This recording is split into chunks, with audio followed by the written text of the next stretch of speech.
What's going on, everybody? Welcome back to another video. Today, we're gonna be learning MySQL from beginner all the way to advanced in under 4 hours.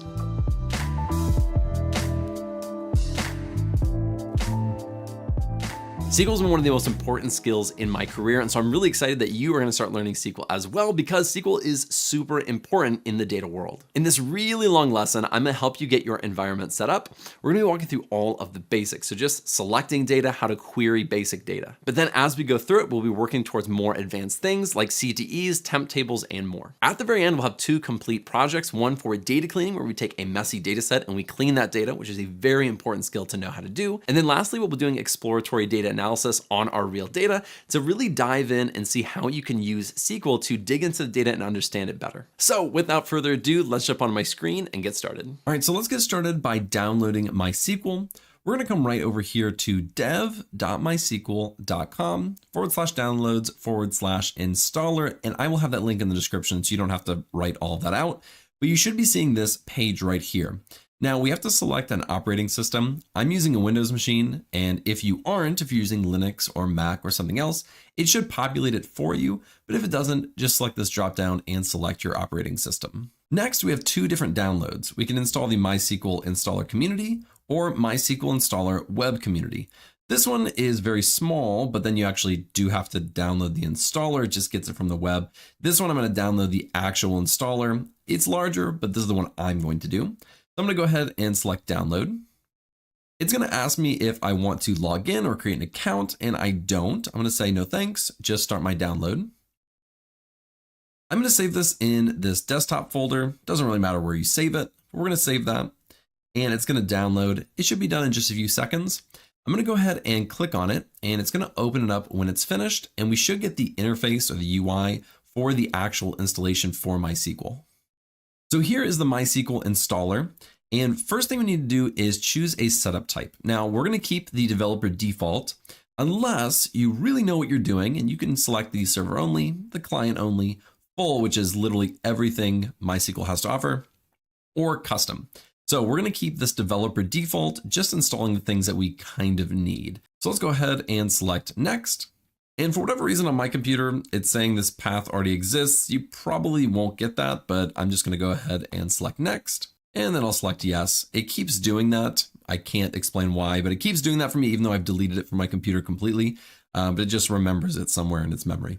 Now, the next thing we need is to check requirements. Now, I just have this one. It says I need to download this Visual Studio. I'm not going to do that, but on your screen, you may have multiple requirements.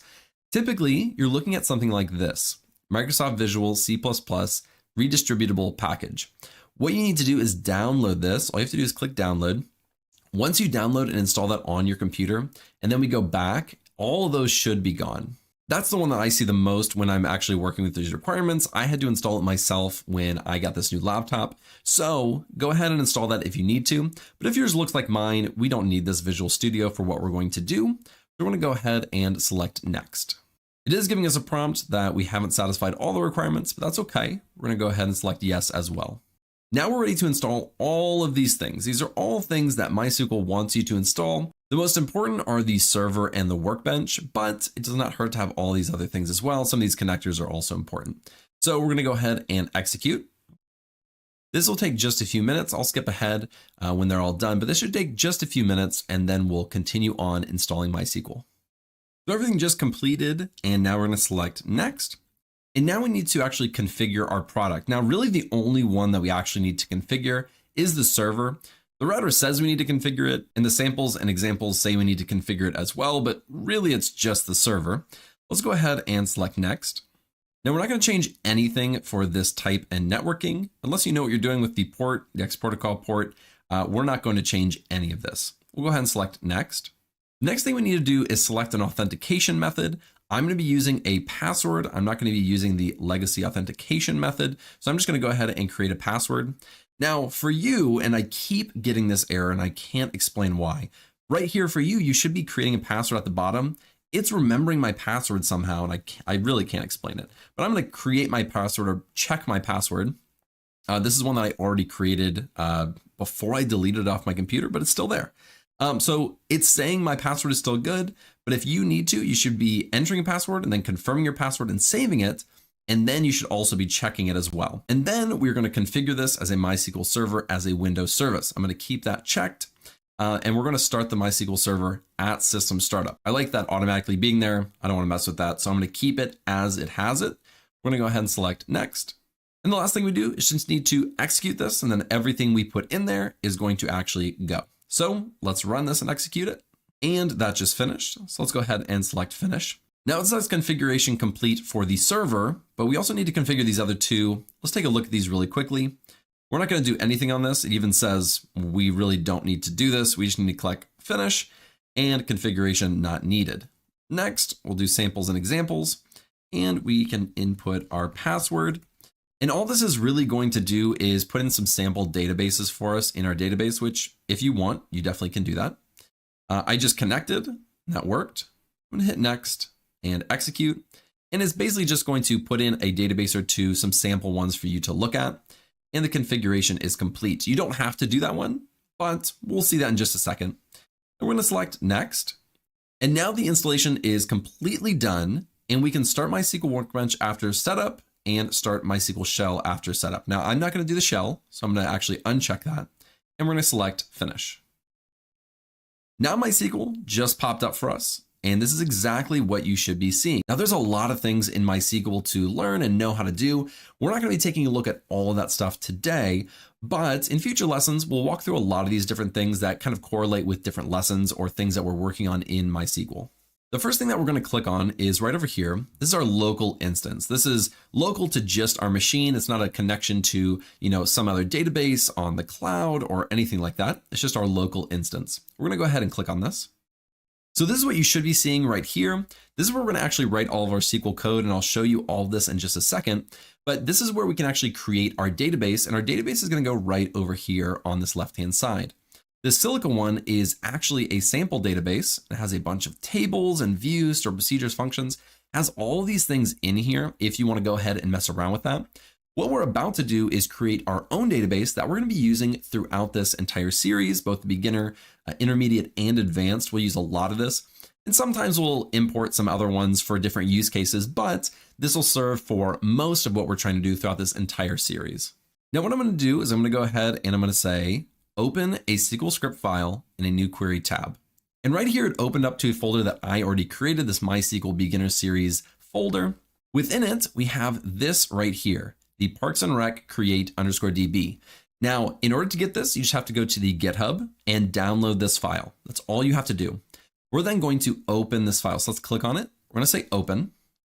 And what you're now seeing is basically the query editor. This is where you can write your code. Now, we're not importing a database. We're actually creating it by running code. Now, because this is the first lesson in the beginner series, I'm going to assume that you don't know a ton about MySQL.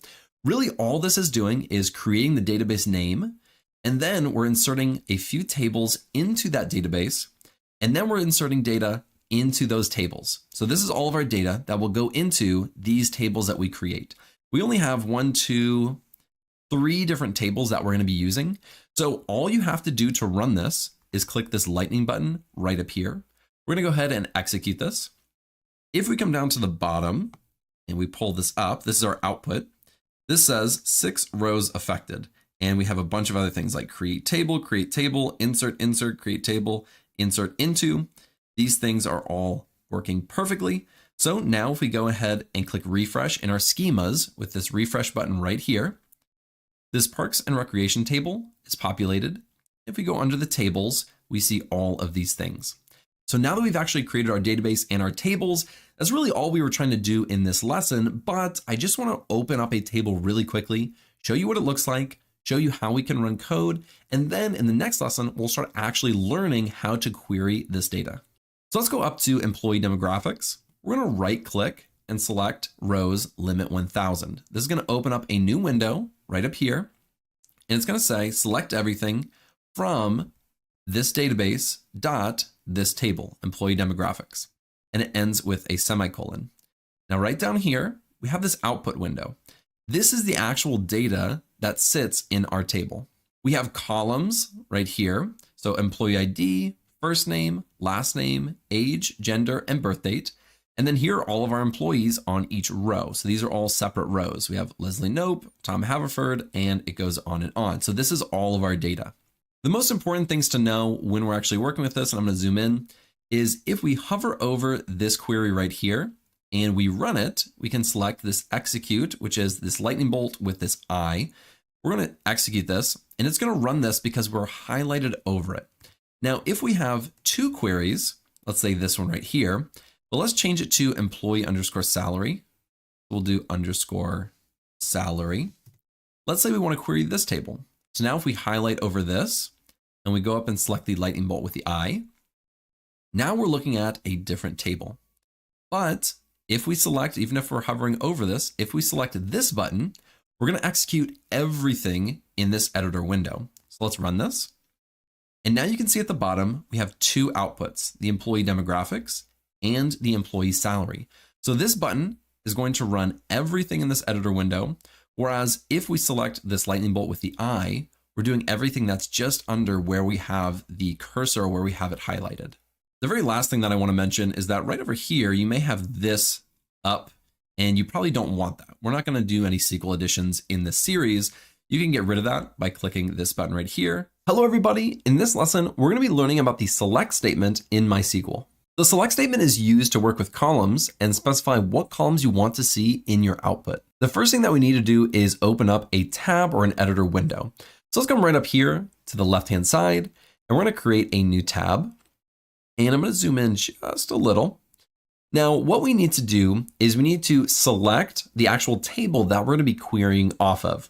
If you remember from the very first lesson when we set everything up, we came over here and we right-clicked and did select rows limit 1000. We're not going to do that. We're going to actually write it out. So what we need to do to select that table, the employee demographics table, is we need to select everything. That's what this star means. The star means everything, all tables, all rows. Now we do have a limit on here. We have a limit to 1000 rows. So if we had a table that had 50,000 rows, this limiter would be an issue. It would still limit it to 1000 rows. We would have to change that to 2000, 5000, probably all the way up to 50,000 if we wanted to view everything. If we had, say, 1,000,000 rows, we would need to come up here and say don't limit, and it would give us 1,000,000 rows. The reason they do this is mostly to keep the processing time low. If you have 1,000,000 rows, it's going to take a long time for the output to actually appear. So let's come right back here. The next thing that we need to do is we need to say select everything. And now we need to say where we're selecting it from. So we're going to come right down here and we're going to say from. And now we need to specify what table. And we're going to say employee underscore demographics. And at the end, we need a semicolon. Now, why do we need a semicolon? This is going to tell MySQL that this is the end of this query. So if you write another one down here, which we will in just a second, it'll be able to distinguish between the two queries.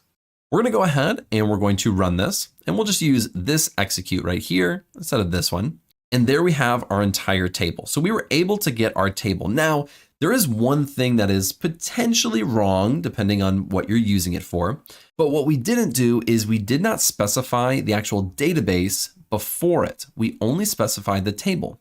And this works perfectly fine because if you look over here on this left-hand side, we have Parks and Recreation. It's in black. It's bold.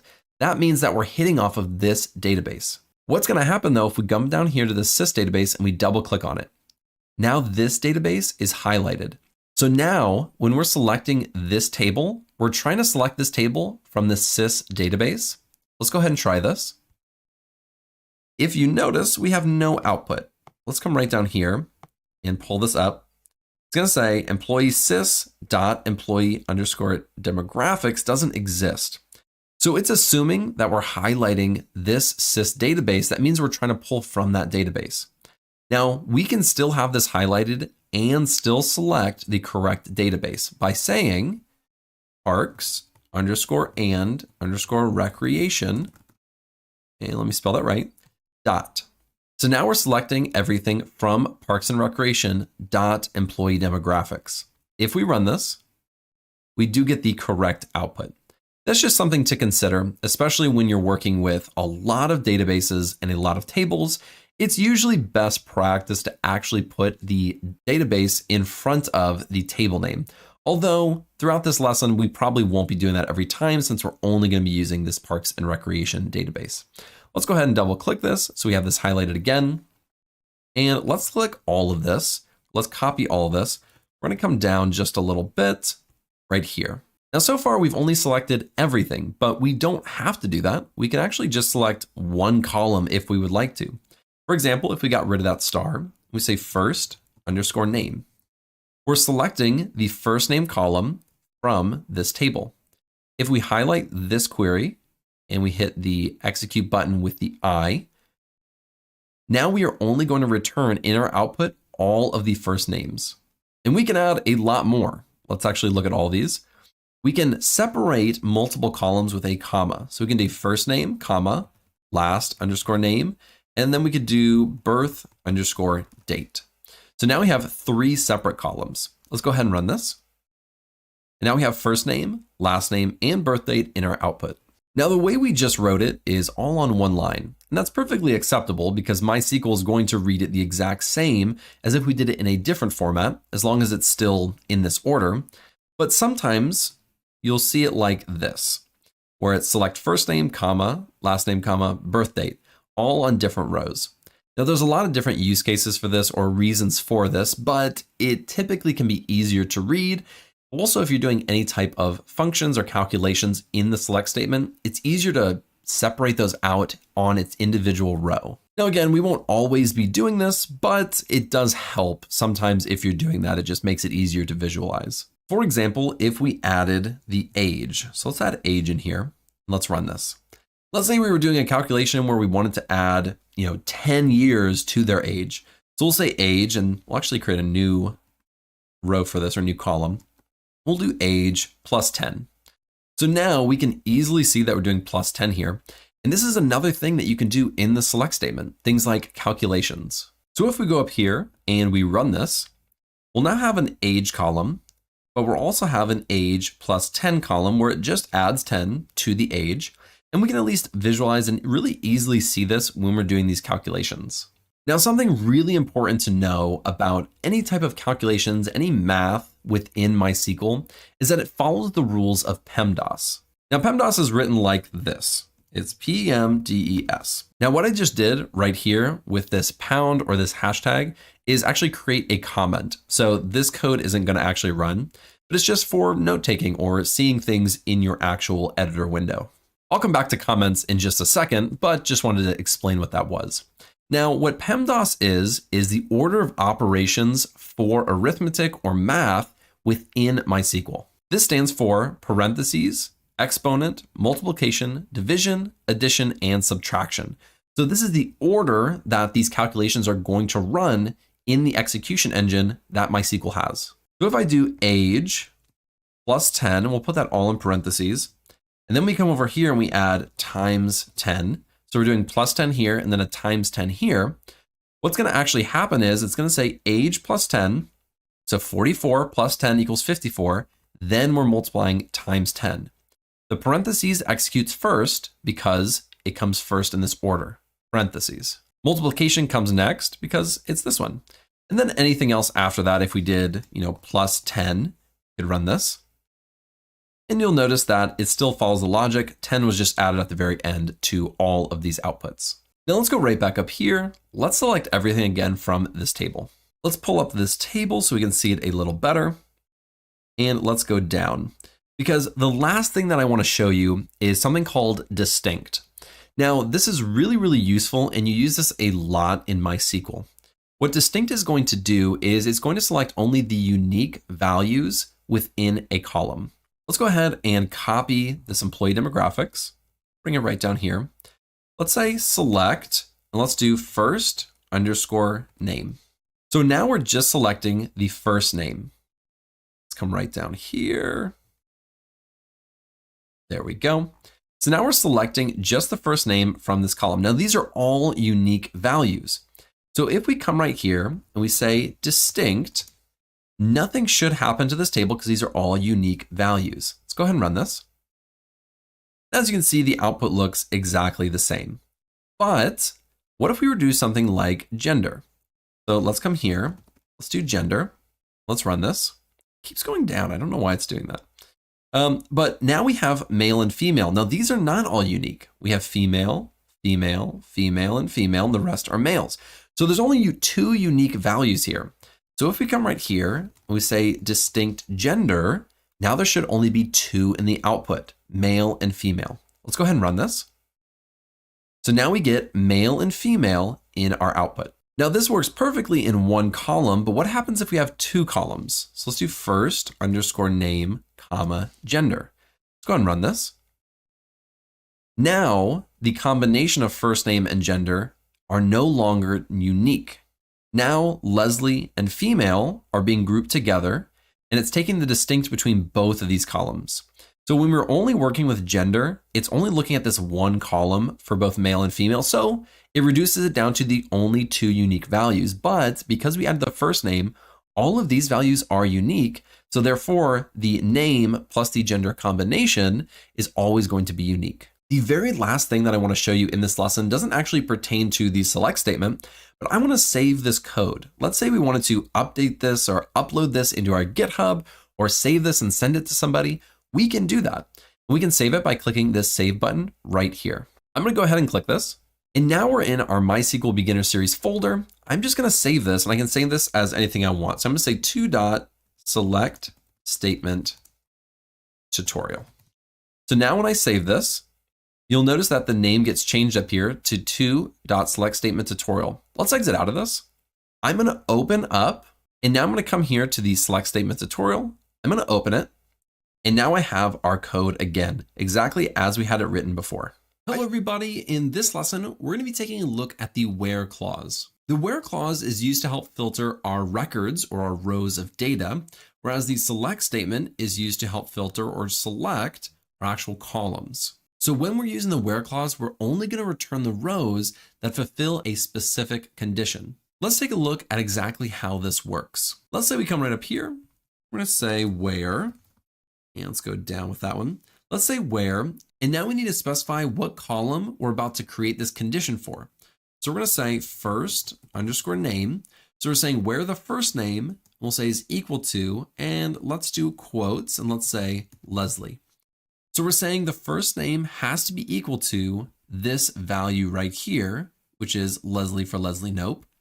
If we run this, there's only going to be 1 row that's returned because Leslie is the only Leslie in this entire table. Now we just used an equal sign, and that's actually called a comparison operator. And there's a few other comparison operators that you can use.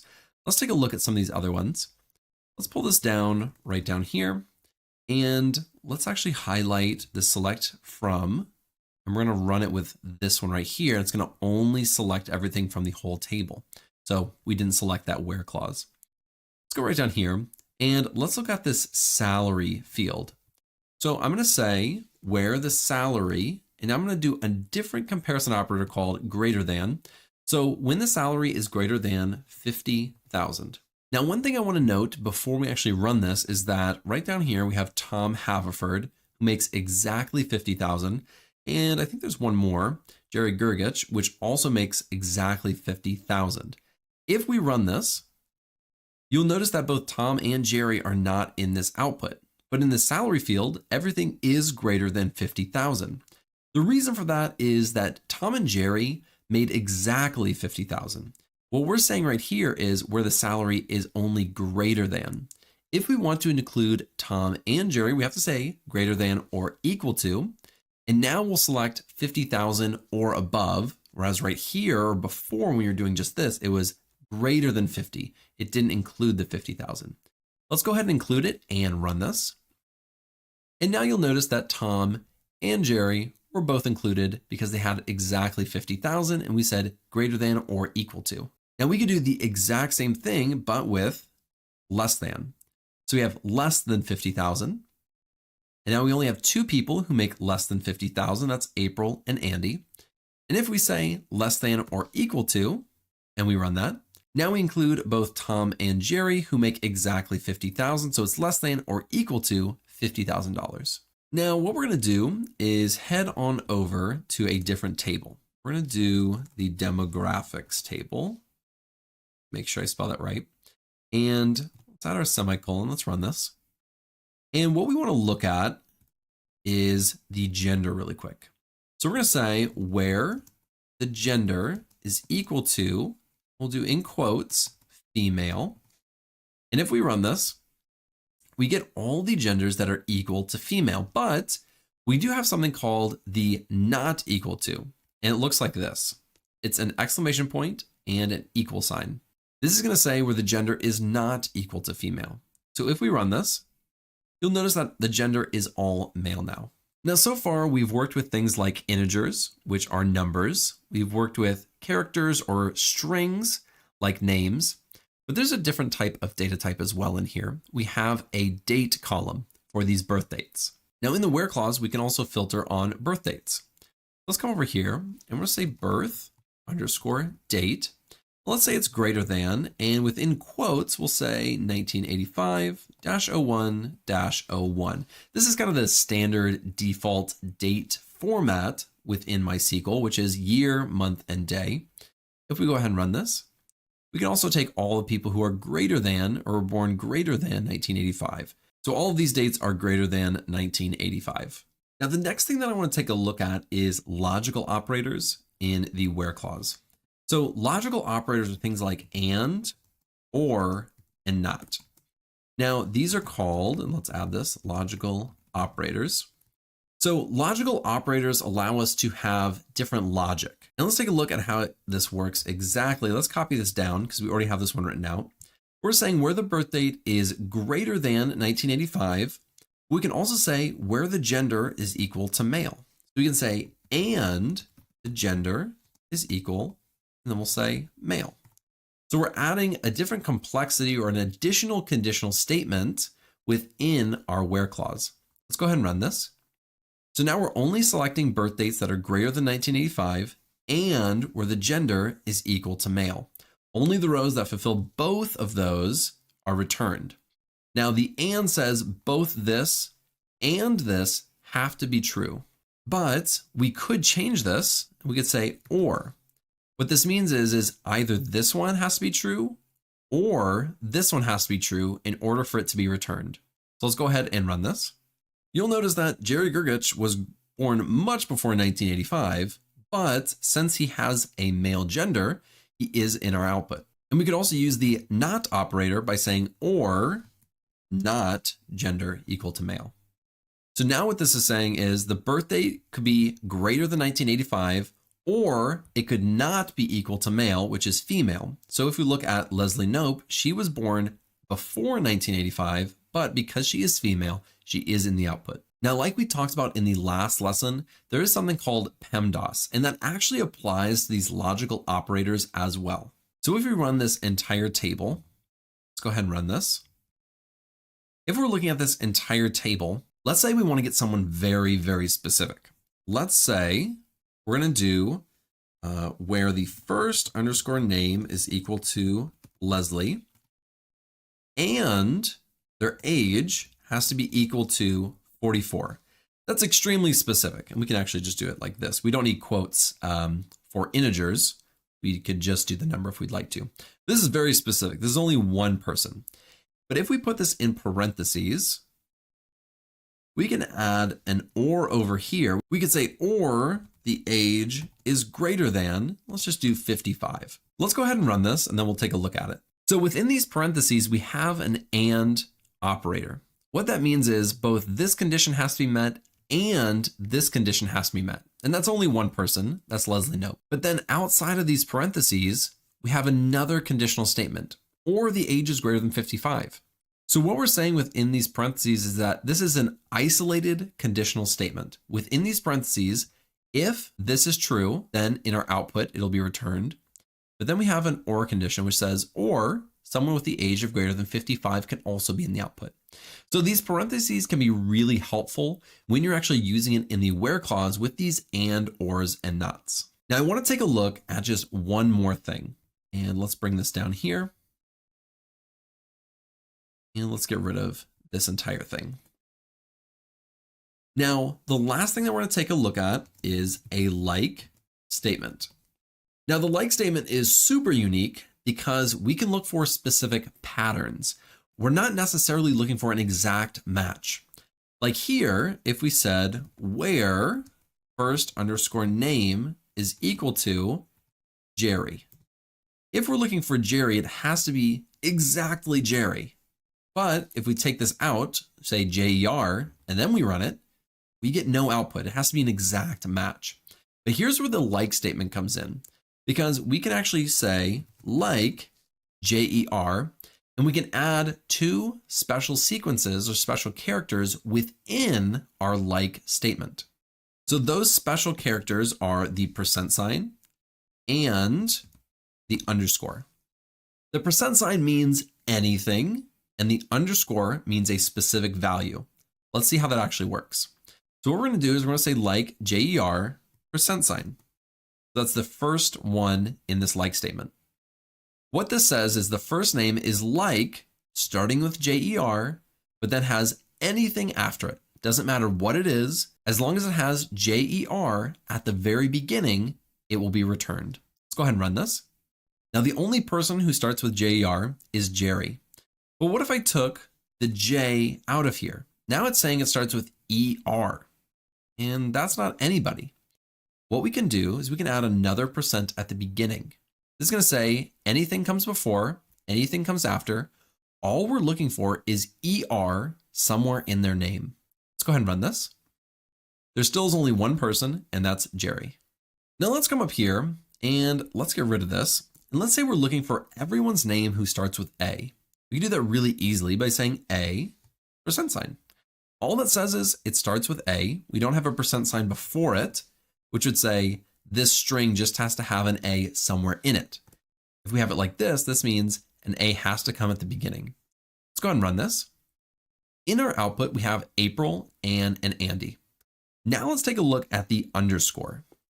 If we get rid of this % and we do two underscores, 1, 2. This is going to say it starts with an A and then it has two characters after it. No more, no less. So if we run this, Anne is going to be the only person who's returned because she has an A and then two characters after it. Now, if we want Andy, we can specify that by doing another underscore. That's 1, 2, 3. And now Andy is the only one in our output. Now there was also April in there, but she had more than 3 characters. But we can actually get her in our output by doing a %. So we can combine both the underscore and the %. And this is going to say it starts with an A, has 1, 2, 3 characters, and then it can have anything after that. So it just has to have at least an A and have 1, 2, 3 characters after it. So let's run it. Now you can see April comes into here because she does have A. The P, R, and I are the 3 next characters, but then we have a % that allows that L to be in the output as well. Now we don't just have to do this with strings or text like April and Andy. We could also do this with birth dates. For example, Andy's birth date is 1989. We could say where the birth underscore date is like, let's say we want to look at everyone who is 1989 or born in 1989. Let's go ahead and run this. And Andy's the only person born in 1989, but again, we looked at the year at the very beginning. So that is how the like statement works. It looks for a specific sequence within that column that you can search for. So it doesn't have to be an exact match, as long as it has that specified sequence that you've put in there anywhere within that cell or that column. So hello everybody, in this lesson, we're going to be taking a look at group by and order by in MySQL. Now, when you use the group by clause in MySQL, it's going to group together rows that have the same values in the specified column or columns that you're actually grouping on. Once you group those rows together, you can run something called an aggregate function on those rows. Let's see how this actually works. Let's go ahead and copy this right here. We'll bring that down. And let me go back up one. Let's go ahead and write gender right here. Now we want to group on this gender column, and we're going to say group by gender. Let's go ahead and run this. We'll see what we get. And so we have male and female. Now we could get the exact same output by saying select distinct gender from this table. What is group by doing that the gender actually isn't doing? Well, it's actually rolling up all of these values into these rows. So later when we run aggregate functions like average, min, max, we'll do it based off of these rows, and all those rows are rolled up into these two rows. And we'll see that in a little bit. Now, what if I was to come up here and in this demographics, we have a first underscore name. What would happen if I'm selecting the first name, but I'm grouping by the gender? Let's go ahead and run this. If we come right down here, we pull this up, you can see that the select list is not in group by clause and contains non-aggregated columns. What this means is that when you are selecting a column, if it's not an aggregated column, like say average of something, if we're not using the aggregate functions in the select statement, it has to be in the group by. These have to match. So this gender has to match this group by if we're not performing an aggregate function on it. Let's go ahead and run this. And now it works properly. Now let's go back up. Let's run this query because I want to select everything again. Well, let's say we wanted to take a look at the average ages for gender. So what we're going to do is we're selecting gender. We're also grouping by gender. But what we're going to do is add a comma, and we'll say the average, that's AVG, that stands for average. And then we're going to put in here age. So now this right here is an aggregate function. This does not need to go in the group by. We're just grouping on the gender, and then we're performing this aggregate function or kind of a calculation based off of those grouped rows for gender. So let's go ahead and run this and take a look at the output. So what this is telling me is that for the males, all of the male rows that were grouped, the average age is 41 point, let's say 3. And for female, the average age is 38.5. So super quickly, you can tell that the average age of females is lower than the average age of males. Now we'll take a look at aggregate functions more in just a little bit. Let's actually go to a different table. Let's come right down here. We're going to go to the salary table and just select everything for now. Let's go ahead and run this. Now, what we're going to actually be grouping on is this occupation right here. Now, there's a lot of unique values. It's not as distinct as the gender, which only had 2 values. You'll notice we do have a few that are the same. We have ones like office manager. So when we come up here, we're going to say occupation. And of course, we need to group by the occupation as well. Now let's run this. You'll notice that office manager only has 1 row. Let's say we also want to group on the salary. Let's say salary. Now we can group on multiple. So we're going to say salary like this. So we're grouping on the occupation as well as the salary. Now let's run this. You'll notice that we have 2 rows for office manager now. This is because this salary and this salary for those 2 employees are different. We have 50,000 and 60,000. For this, I just wanted to demonstrate that if these had both been 50,000, there would only be 1 row, office manager 50,000. But because this is a unique value, different than 50,000, they have their own individual rows, which we would then perform our aggregate calculations on. Let's go ahead and get rid of that because we will not be using that anymore. I just wanted to demonstrate it really quickly. So before we were looking at gender and average age, and we were also grouping on the gender. We can perform other aggregate functions as well. Let's take a look at some of those. We could look at the max age as well. The max is going to show us the highest value within each of those groupings. So we have a male and female. The max age for those, for the male is 61, and the highest age for the female is 46. We can do the exact same thing, except we can say min, or the exact opposite thing. We can say the minimum age. So this is going to be the lowest for both the male and the female. Go ahead and run this. Now we have female and male, and the minimum age is 29 and 34. And there is one last one that I want to show you, which is count. We're going to do count. Now count is going to count the actual rows within this age column. So if we run this, you'll see that we have 4 females for count, and we have 7 males. It's just telling us a count of how many values is in this column when we're actually grouping on the gender. So that's how we can use group by to actually roll up and group all of these similar values within a column or columns and perform our aggregate functions on them. Now let's come down here, and what we're going to take a look at is order by. So we're going to say order by. Now let's actually pull in this demographics table right here. We're just going to say select everything and run this really quickly after we add a semicolon. So order by. Order by is going to actually sort the result set in either ascending or descending order. Let's take a look at how this works. At the very end, we could say order by, and we could order by the first underscore name. So we're going to take this column, we're going to order all of our rows based off of this one column. Let's go ahead and run this. So it's going to do it based off ascending order, which means smallest to largest. Now this is a text column or a character column, so we do it A to Z. So Andy and April all the way down to Tom. Now by default, this is in ASC order, ascending order. And if we run this, it's going to be the exact same output. But we can change this to do it the opposite, highest to lowest or Z to A by doing descending. So now if we run this, you'll see that it goes Tom all the way down to Andy. Now let's take a look at ordering on something like gender and age, because we can do both at the same time. So let's order by the gender first. Let's go ahead and run this. And you'll see that all the females are grouped together and then all the males are grouped together because that's just the order in which it is. But we can do an additional column. We could also do it based off of the age. Let's go ahead and run this.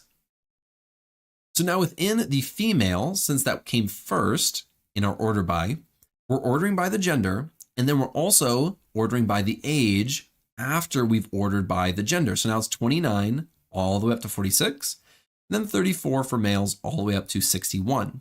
Now we can change this just for the age. Let's say we want to do age descending. So gender will stay the same in ascending order, but now age will be in descending order. Let's go ahead and run this. Now, female and male stayed the same, but now it starts at the highest down to the lowest. Now, this is something that I would absolutely do in real life, except sometimes you can make mistakes and sometimes you do the wrong column first. Let's do age, and then we'll do gender. Now, if we run this, the gender is not going to be used at all. And this is because there are no unique values that are going to be on the same row. So notice all of these values are completely unique. So the gender never is actually used to order anything on, because if there were things like 34, 34, 34, 34, these would be ordered based off of the gender. But since there's no unique fields, this is really pretty useless. That's why the order of the order by, or the columns that you place in the order by, are actually quite important. Now, the last thing that I want to show you, and I'll just go back to gender and age, is that you don't actually have to use the column names. We can use the column positions. Now, I will preface this by saying I don't recommend doing this, but I sometimes do it in shorthand for just a quick query if I know the column position and I don't want to write out the whole name. So sometimes I do it, although it's not best practice. But let's take a look at it. So gender is the 1, 2, 3, 4, 5th column. I'm going to replace this with 5, and age is the 1, 2, 3, 4 column. So these are the positions of the fields, but not the names of them. If we run it, we're going to get the exact same output because these represent these columns appropriately. But again, I just don't recommend it. It's kind of a slippery slope that I've fallen down myself many times. And when you get to more advanced SQL and you're creating things like stored procedures and triggers and all these things, this can actually cause a lot of issues. If you were to add any columns or remove any columns, then you'd be ordering by the wrong column because let's say this last name got removed, we didn't want it for some reason, then the gender is 1, 2, 3, 4. Now we're ordering on the wrong column, and that would be a big mistake.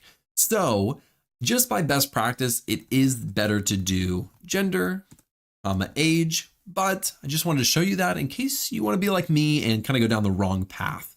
Hello everybody, in this lesson, we're going to take a look at the difference between having and where. Now in the last lesson, we looked at group by and order by. The most obvious thing to do would be to come right here and say where, and we're going to say this column, which is actually named this, we'll say where the average age, let's say is greater than 40, which would only be the males. So let's go ahead and run this. And as you can see, we're not getting any output. Let's bring this up and take a look at the error. It says invalid use of the group by function. What's actually happening is something to do with this group by gender right here. When we're selecting gender and then we're performing an aggregate function, this occurs only after the group by actually groups those rows together. So when we're trying to filter based off of this column right here of average age, it really hasn't been created yet because this group by hasn't happened. That's where the having clause comes into play. So let's go ahead, and what we're going to do is we're going to get rid of this. We're going to come right down here, and instead of where, we're going to say having. Now, having was specifically created for this exact example. It comes right after group by, and after group by, we can filter based off of these aggregate functions. So now if we run this, we're going to get an output that only has where the average age is greater than 40. Now let's take a look at just one more example, and I'm going to show you how you can use both in one query. So instead of demographics, let's look at the salary table and let's run it. Now, in this salary table, we have this occupation, and remember, we have this office manager that happens twice. And this is going to be our main example. So we're going to say occupation, and then we'll say the average salary. Now we'll need to come down here and we'll say group by. Now we're going to say occupation. So this should look pretty similar because right here we have our office manager, and one of the office managers made 50. One of the office managers made 60, so the average is 55,000. Now I can use the where by saying where, then I'll say occupation like, and let's see people who are managers. So I'll say percent manager percent and close that quote. So they're like a manager. And then I want to see where a manager makes more than, let's say, 75,000. So I won't actually say where, I'm going to say having an average salary, and I need to add a space there, having an average salary greater than, let's say, 75,000. And let's run this. So now I filtered at the row level right here in the where clause, but then down here, I filtered at the aggregate function level. This having is only going to work for aggregated functions after the group by actually runs. So that is the difference between the having clause and the where clause. The where clause you're most likely going to use a lot more, but if you do want to filter on those aggregated function columns, you have to use the having clause. Hello everybody, in this lesson, we're going to be taking a look at limit and aliasing. Limit is just going to specify how many rows you want in your output. If we take this table, for example, if we come right here and we say limit, let's do 3. If we run this, it's only going to take the top 3 that we have. Let's go ahead and run this. As you can see, we have employee 1, 3, and 4, Leslie, Tom, and April. Now this seems super straightforward, really, really easy, but it can be combined with order by to actually be really powerful. For example, let's say we wanted to take the 3 oldest employees. All we'd have to do is come right under here, and we say order by, and we'll order by the age in descending order. So we're going to order on age descending, and then it's going to take the top 3. So if we run this, and very quickly, we have the top 3 oldest people in this table. Now there is one additional parameter that we can use in limit, and all we have to do to access it is have a comma here. Now what this is going to do, and I'll put a 1 here. What this is going to do is it's now going to say, we're going to start at position 3, and then we're going to go 1 row after it. Now I actually want to take one of these people. So let's start at position 2 and select the next one after it, which should be Leslie Knope. So we're going to start at position 2, and we're going to select the 1 right after it. So we're going to start at position 2, and then 1 means we're taking the next 1 row. Let's go ahead and run this. And as you can see, we got Leslie Knope in our output. Now let's come right down here. We are going to now look at aliasing. Now aliasing is just a way to change the name of the column for the most part. And it can also be used in joins, but we're going to take a look at joins or aliasing joins in the intermediate series. In a previous lesson, we looked at a group by that looked like this. We selected gender, then we said from I believe it was employee underscore demographics. Then we say group by gender. And we also had the average, and I think it was age. There we go. And we'll add our semicolon. Let's go ahead and run this. In our output, we have gender as our gender column, the same as the column name, but then average age is average age. And so if we want to actually do something like a having, where we say having the average age, let's say greater than 40, like we had it, we have to actually use this aggregate function in our having clause. And we don't want to always have to do that.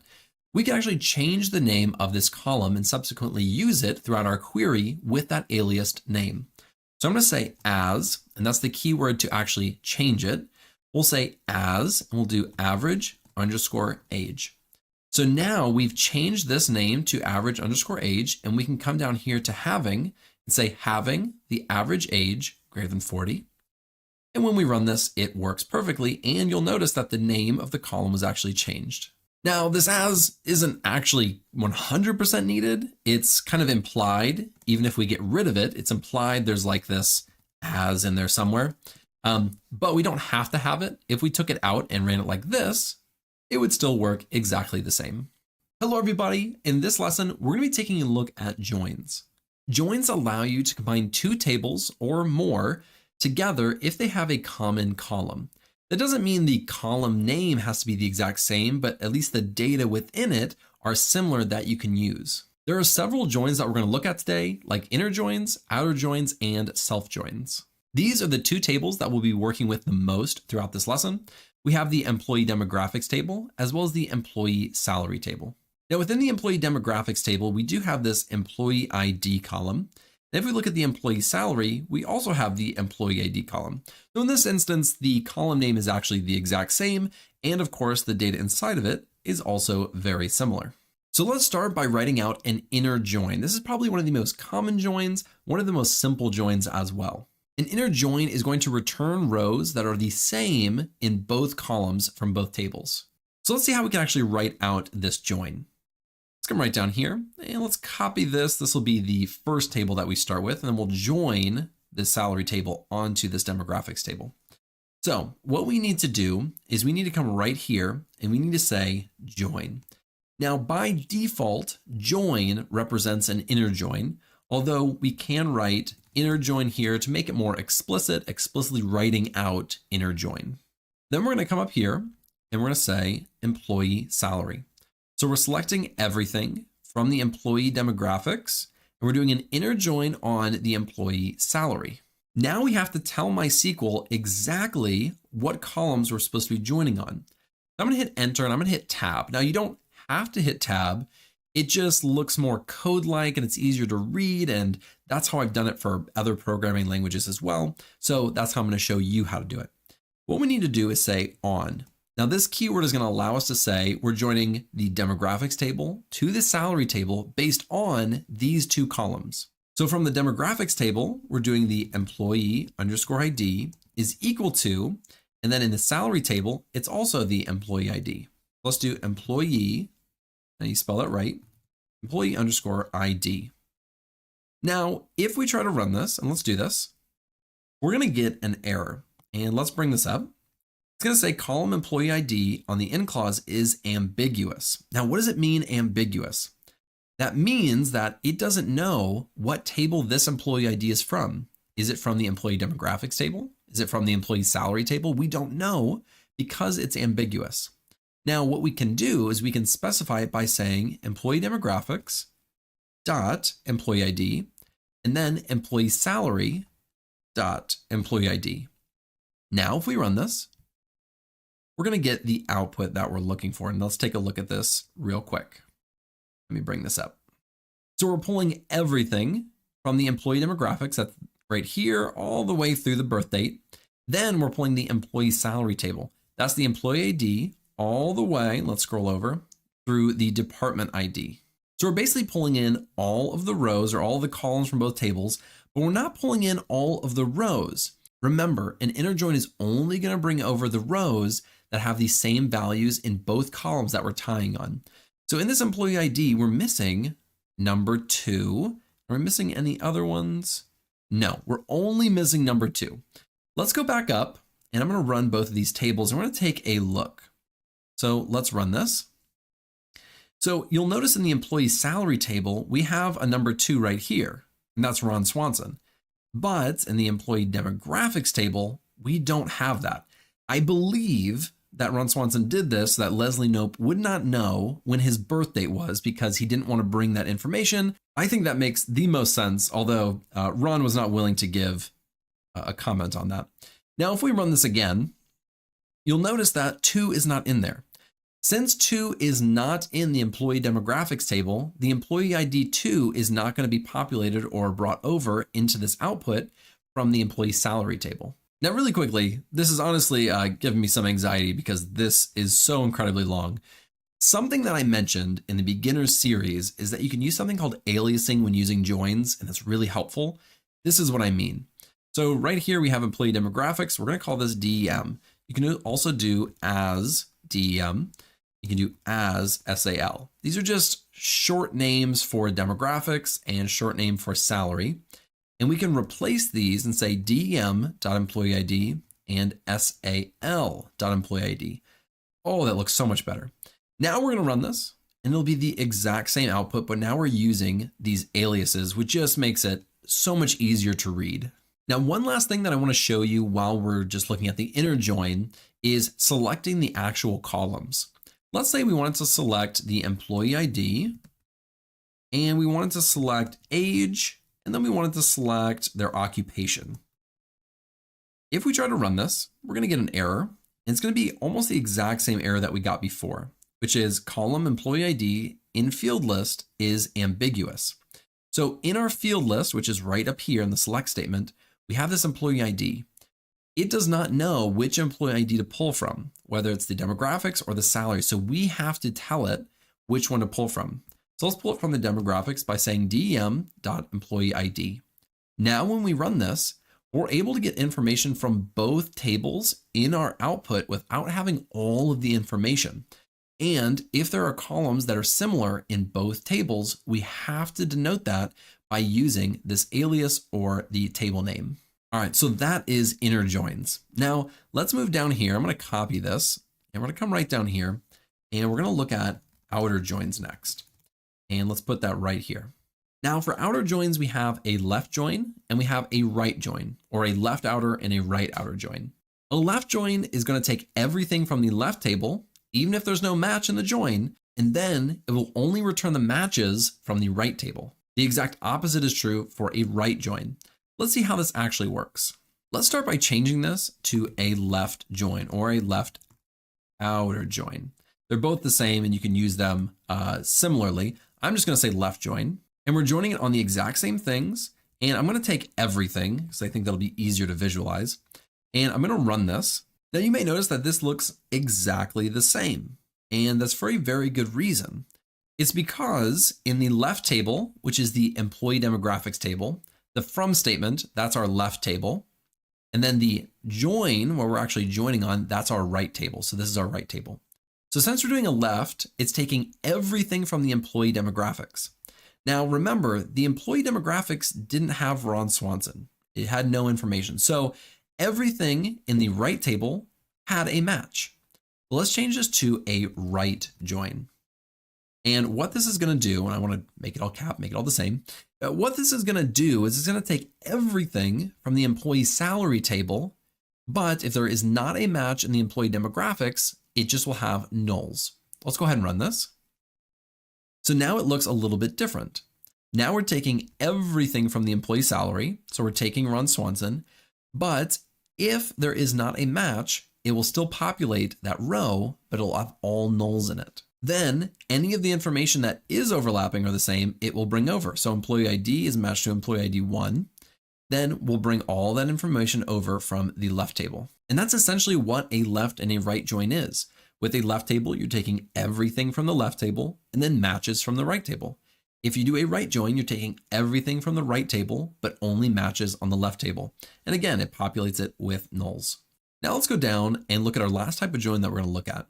And this is a self, let me spell that right, a self join. Now, what is a self-join? It is a join where you tie the table to itself. Now, why would you want to do this? Let's take a look at a very serious use case. Let's do select everything. And let's do this from employee underscore salary. And let's run this. Now let's say it's December 1st and the employee and Recs department decided to do a secret Santa. And they wanted to assign, based off of their employee ID, the person who they're going to have as a secret Santa. We can help orchestrate this very easily using MySQL. Well, very easily is subjective, I guess, but let's take a look at how we can do this. So just like any other join, the first thing we're going to do is select everything from employee salary and then say join.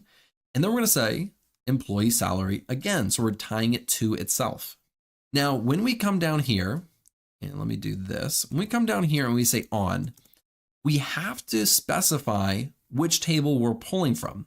Are we pulling from the left table, which is like the first table we're pulling from, or are we pulling from when we're joining on the right table? We need to be able to distinguish these two tables because they are the same. So I'm going to say EMP1 and I'm going to say EMP2, just to say this is employee table 1 and employee table 2. So we're going to tie them based off the employee ID because we know those will be the exact same because we're pulling from the same table.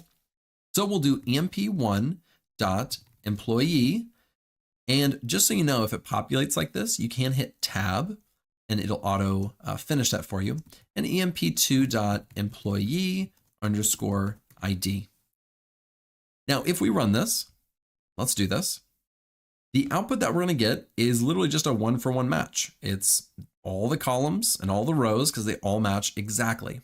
But now what we're going to do is we're going to assign an employee ID to the next employee ID, and that'll be their secret Santa. So just keep it really simple. The next highest person with an employee ID, that is their secret Santa. So let's do an employee ID plus 1 is equal to employee2 dot employee ID. So we're adding 1 over here, and we're saying that's equal to this employee ID over here. Let's run this. So now you can see Leslie Nope is now going to be assigned to Ron Swanson, who has an ID of 2. Ron Swanson is going to be assigned to Tom Haverford, which I'm sure he's really happy about, and so on and so forth. Now let's bring this down here. And what we're going to do is try to simplify this and simplify this output a little bit because this is a little bit chaotic down here. So we're going to specify what columns we want in our output. What we're going to want is the employee ID, first name, last name, and then employee ID, first name, last name of the person who they got for Secret Santa.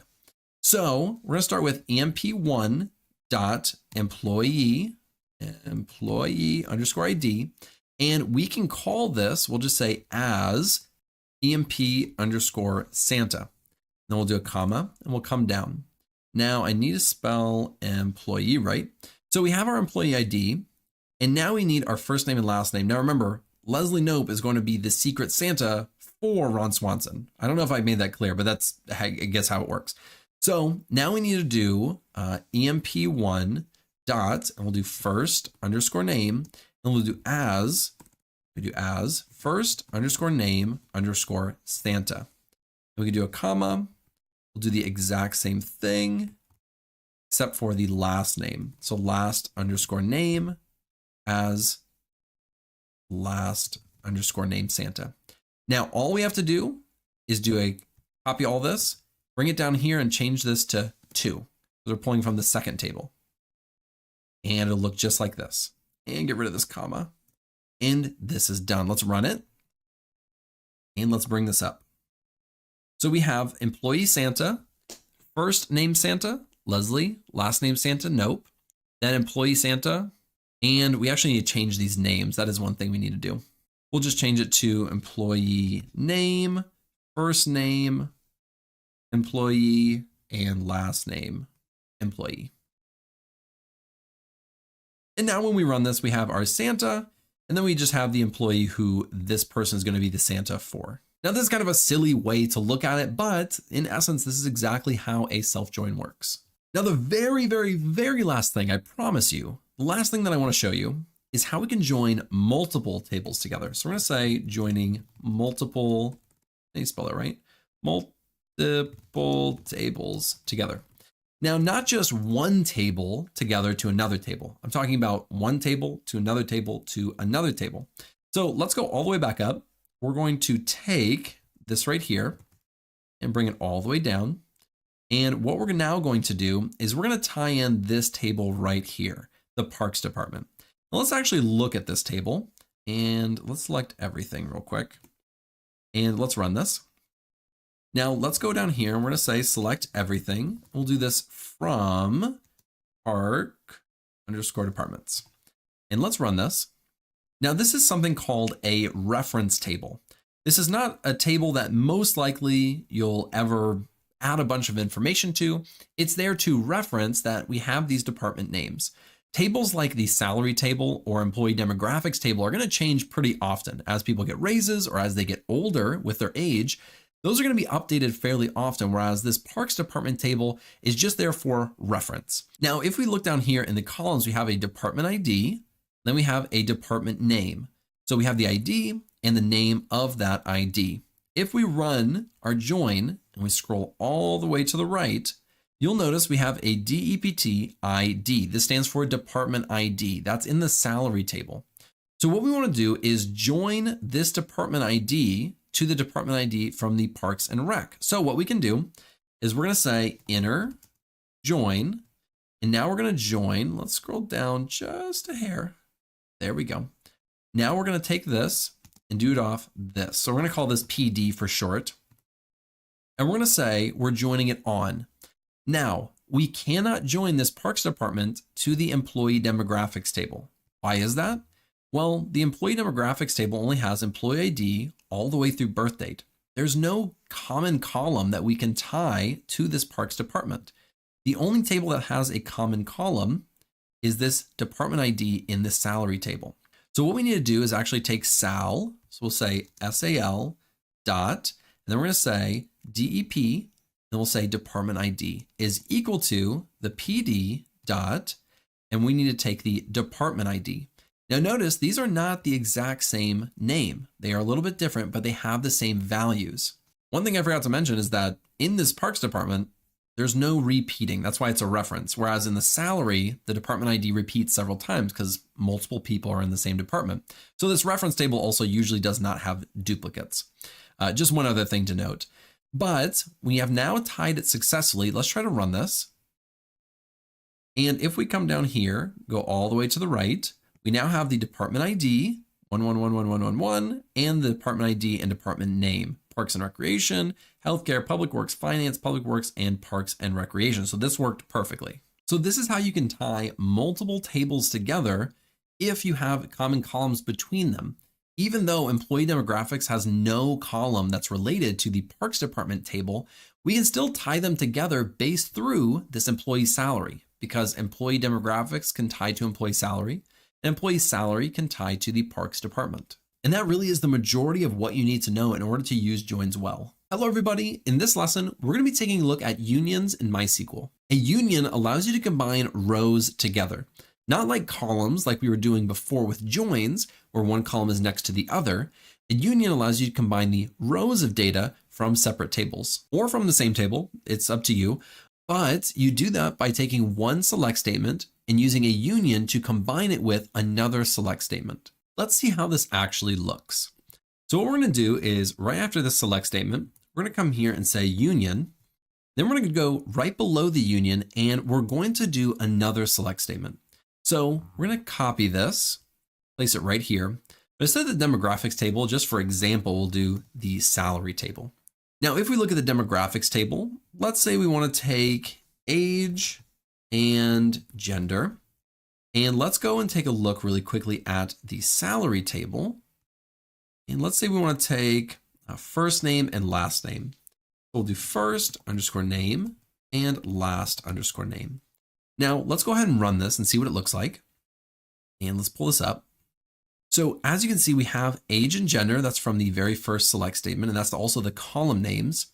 But then we have all of the data for the age and gender. And then below, if we move this over a little bit, we have the last name and first name from the employee salary table. It's just down here.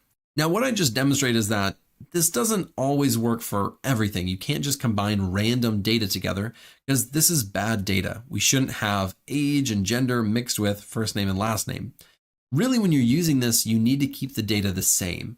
So for us, we should take the first, and I'll actually just copy this, the first and last name from the employee demographics as well. And let's run this. And now we have all the names from all of the tables. Now, you may be thinking, where'd all the other data go? Before we had a lot of rows, but now we only have a unique row for each one. Well, by default, this is actually a union distinct. And if you remember, distinct is only going to take unique values. So when we're doing this, union is going to remove all the duplicates. And the first name and last name from salary overlaps a lot with the employee demographics table. So when we ran this, the only one that's actually somewhat unique to one table is that in the employee salary table, we have Ron Swanson, whereas we don't have that in the employee demographics. Now, if we wanted to show all of them without the distinct, there is something called a union all. If we run this, now we're going to get all of the results without removing any of the duplicates. So if we scroll down, we're going to have duplicates in here, but we're just showing all of the results from this table and from this table. Now that we know how to actually use a union, let's look at a use case. So let's go right down here and let's copy this. Why not? And let's put it right down here. Now, let's say in the employee demographics, we wanted to take the first name and last name where the age is greater than 50. And let's run this. So there's only one person, but let's label them. Let's add a label. We're going to say comma old. So this person is old. And if we run this, it says first name, last name, and old. And we can even call this as label. And if we run this, the label is old. So Jerry Gergich is the only old person in this demographics table. Now, why are we doing this? Well, the Parks Department is trying to cut their budget a little bit. They want to identify older employees that they can push out. And they also want to identify high paid employees who they can reduce their pay or push them out to save money. So we just identified someone who's older who we're going to want to try to push out, but let's in the same output find people who are also highly paid. So now we can come down here, we can say union, and let's do this like this. I need to spell this right. All right, union. And let's take this. We're not going to be using this exact same query, but we actually need to pull from the salary table, so the employee salary. So we also want the first name and last name, but let's say where their salary is greater than, let's say 70,000, because that's a lot of money. If you're making more than 70, for sure the Parks Department is going to try to get rid of you. But for the label, we're going to change it to a highly paid employee. Now let's go ahead and run this. So now we have Leslie Nope and Chris Traeger. They're both labeled as highly paid employees. Now, 50 I think is just a little too low. If I'm being completely honest, I think we need to change this and we should do a union and then add another select statement. Let's bring this down. I think the 50 is too low. Let's change it to 40. And let's add one more thing. Let's say, and the gender is equal to male. And then we'll go down here and say where the gender is equal to female. Because we want to separate this out. So we want to know who's the old man. Oh, that's actually old lady. This is the female one. And for up here where it's male, we'll say old man. So we have 3 different select statements using 2 separate unions. We're selecting the first name and the last name in all of them, keeping the data consistent. And then in our third column, we're labeling it either old man, old lady, or highly paid employee. Let's go ahead and run this. And let's look at our output. Now, you may notice something really quickly, that Chris Traeger and Leslie Nope are an old man and an old lady, and Leslie Nope and Chris Traeger are both highly paid employees. So these people meet multiple criteria. So let's actually order by, and then we'll do first underscore name, comma last underscore name, because we want to order by these to see. So let's run. And now we can easily see that Chris Traeger is both of these. Donna is just an old lady. Jerry's just an old man, and Leslie is both an old lady and a highly paid employee. So now we can send this to whoever we need to send it to make sure that these people get looked at first so that our job is still secure. The job market is tough these days. You got to do what you got to do. So that is how we use union. And let's just take one more look at it.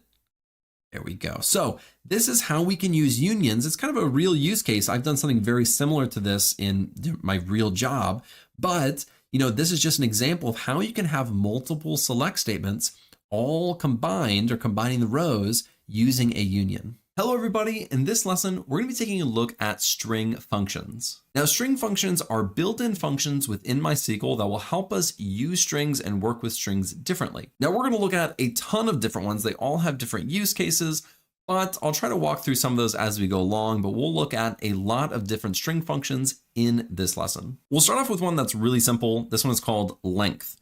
So if we select, and then we say length, and let's say we put in, and I don't know why it's popping up like that. Let's say we put in something like sky or skyfall or really anything.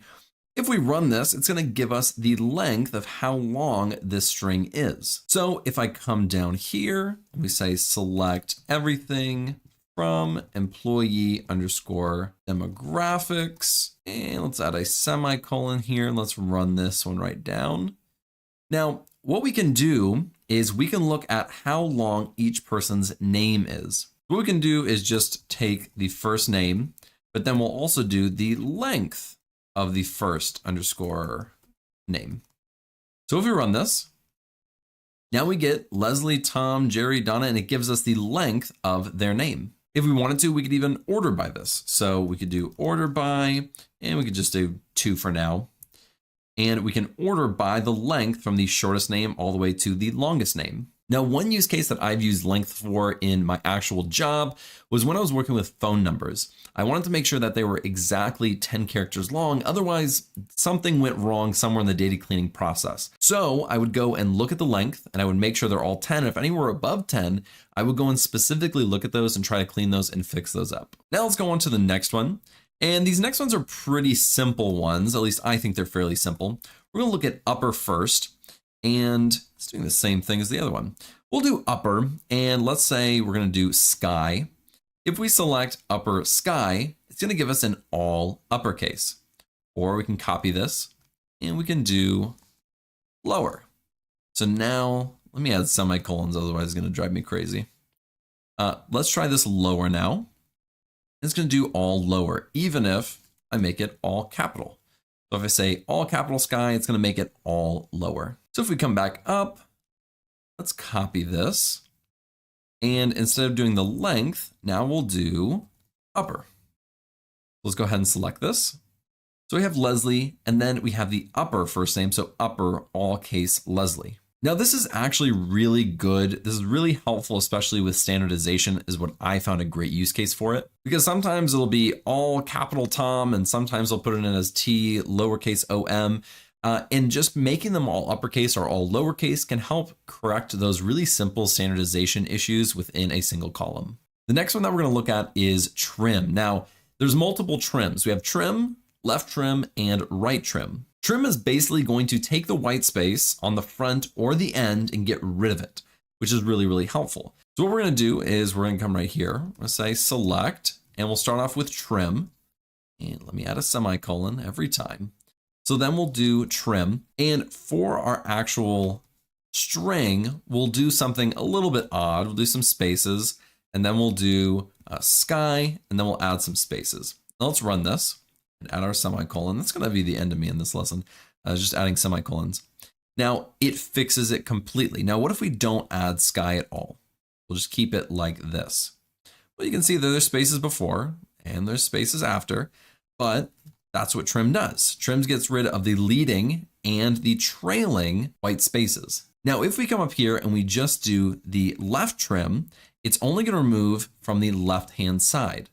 So we're only getting rid of the left-hand side white spaces. This right-hand side, as you can see, is really long.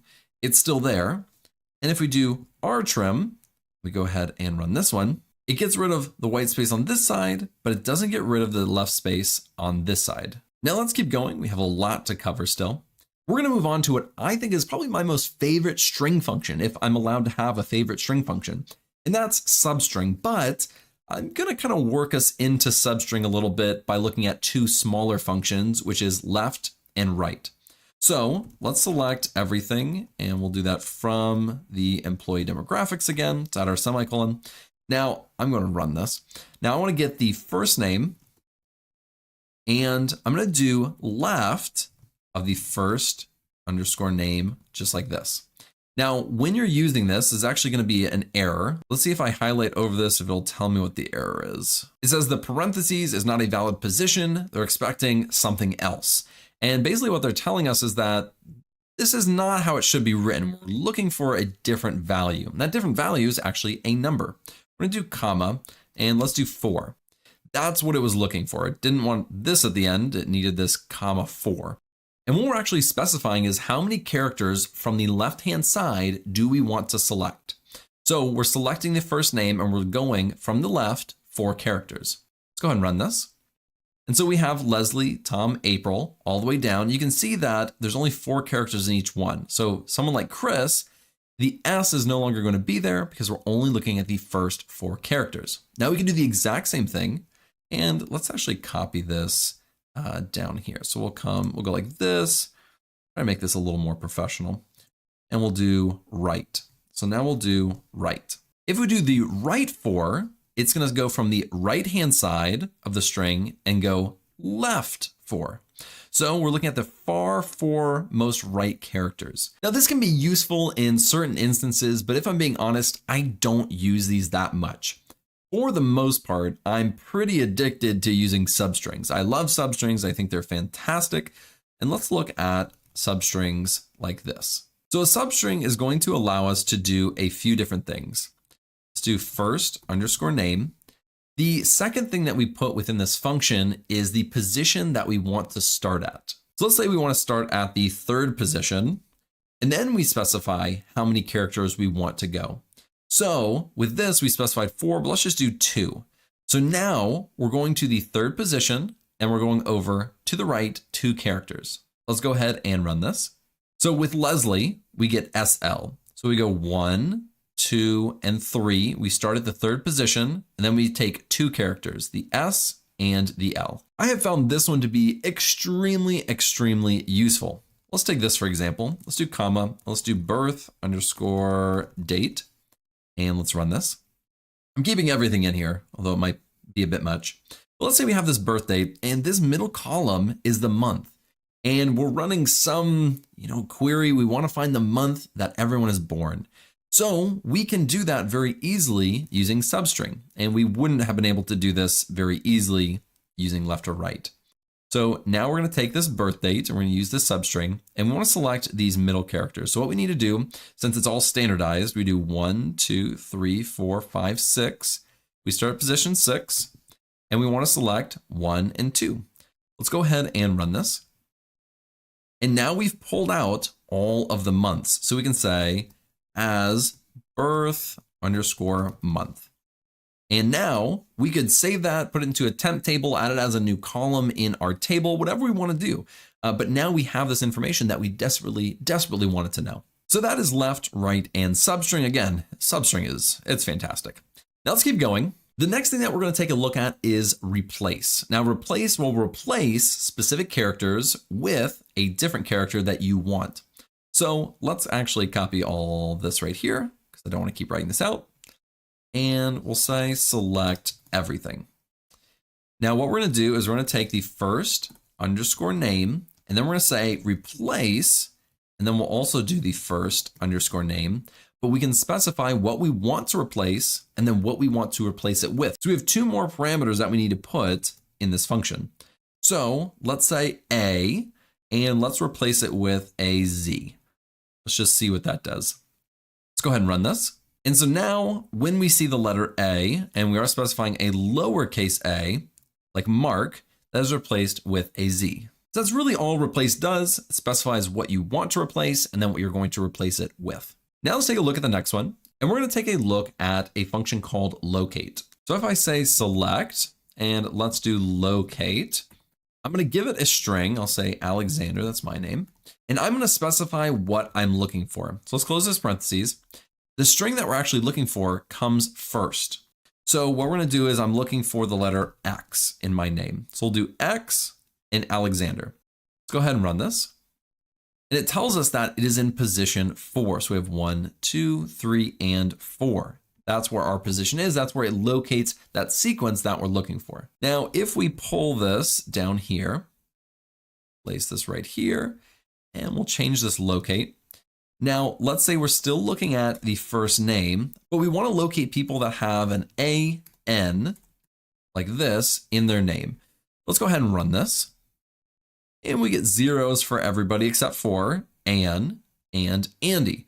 So this might be something where we put it into a CTE or a temp table. Then we can filter down based off of these results to where it only equals 1. Now, the last one that we're going to take a look at, and let's go right here. We're going to do first name, last underscore name. Now, this one is super, super useful because what we can do is have a concatenation of multiple columns. So let's go down right here.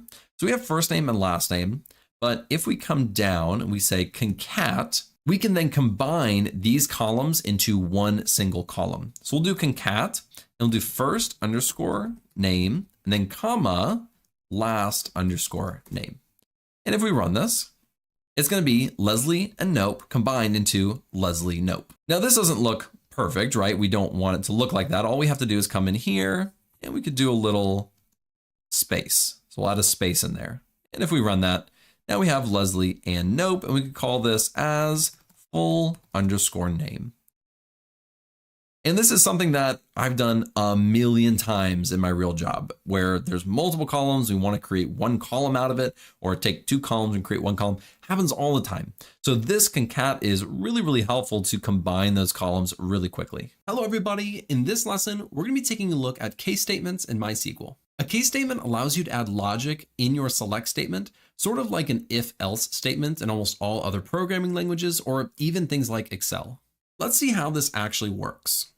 So let's bring this down and let's take this employee demographics table and let's take the first name and let's take the last name and let's add a case statement. How we need to do this is we have to say case. So that's going to signify that we're starting a case statement. And then I'm going to go over here and say tab. So this is where our logic comes into play.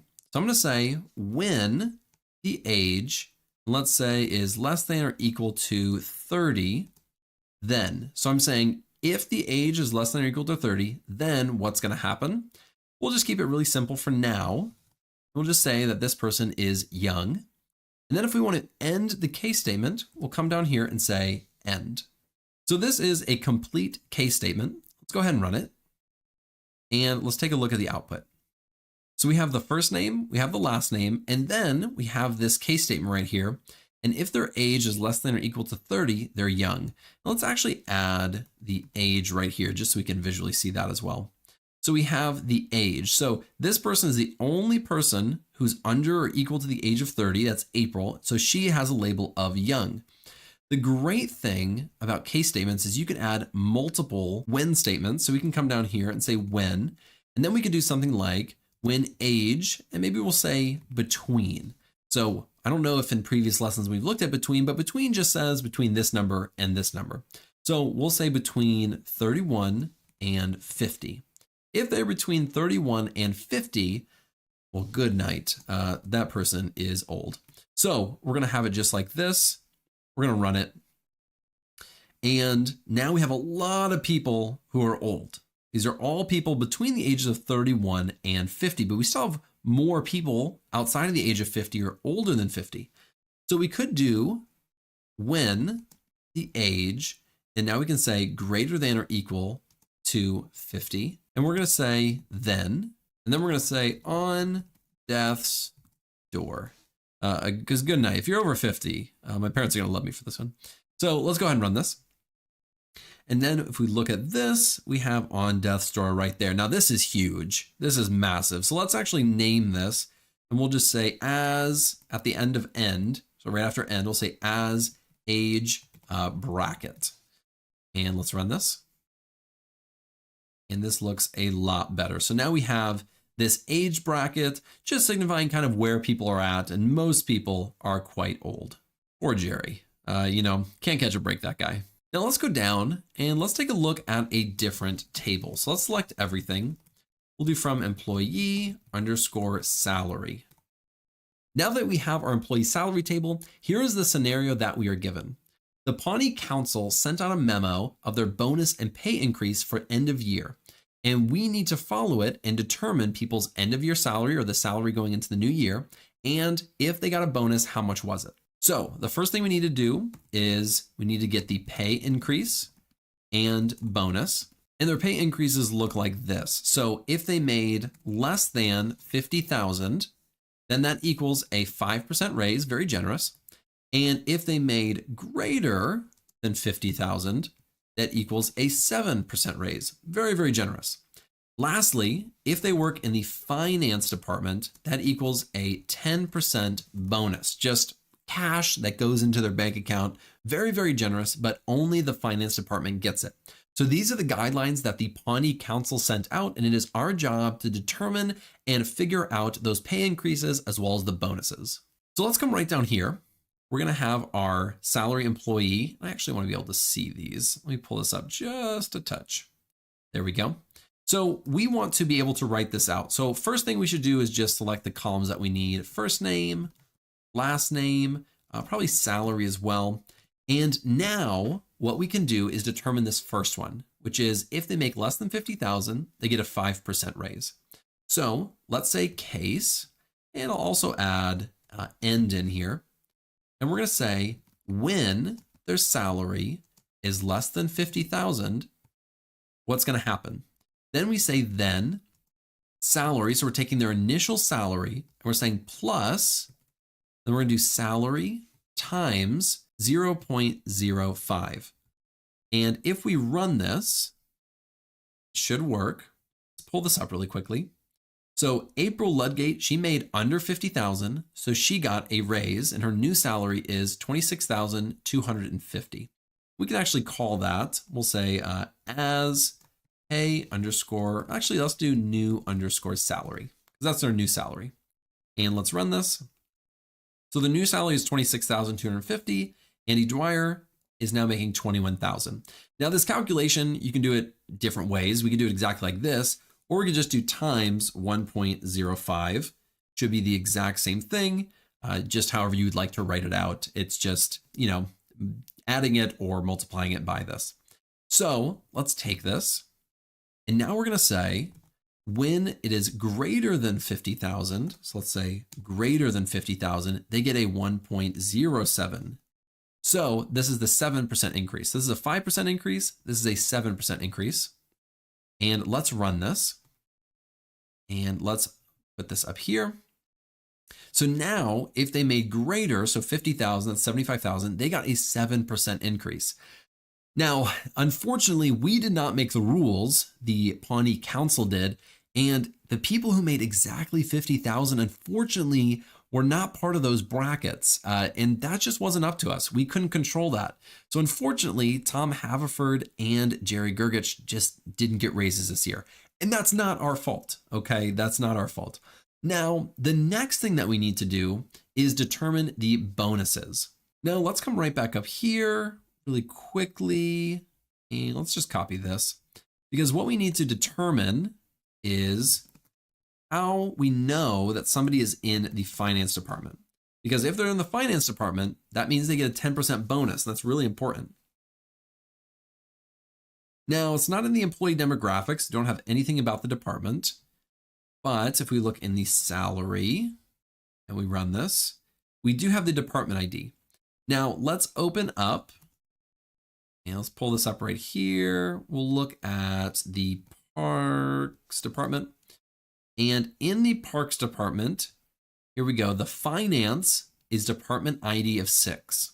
So if we're looking at the salary, there's only one person who's in department ID equal to 6. So what we can do is another case statement. We can say, comma, we'll do case and end, and we'll do another one. We're going to say when DEP-TID, so when the department ID is equal to 6, then we're going to give them a bonus. So we're going to say salary times 0.10, and we'll call this as bonus. Let's go ahead and run this.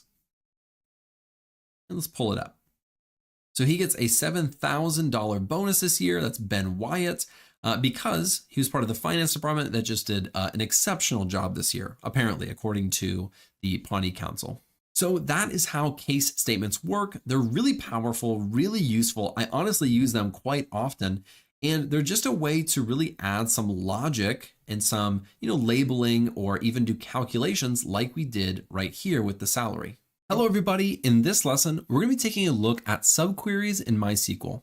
Now, subquery is basically just a query within another query. We can do this in a few different ways, and I'm going to try to show you a lot of the different variations within this lesson. The first way that we're going to use a subquery is in the where clause. Then we'll take a look at the select and the from clause also. Let's take this demographics table that we have down here. What if we only wanted to select the employees who worked in the actual Parks and Rec department? Well, we could do that if we had a few joins. We have this salary table, and one actually represents that they work for the Parks and Rec. If we come over here and we open this up, we can see that Parks and Rec is the department ID of 1. So we do have that option. We could just join these two tables together, but sometimes we don't want to do that, and we'll use a subquery. Let's see how it works in the where clause. So let's go ahead and get rid of this. So what we're going to do is we're going to say select everything from employee demographics where, and now we want to pull, because this is the salary table, we want to pull employee IDs where the department ID is equal to 1.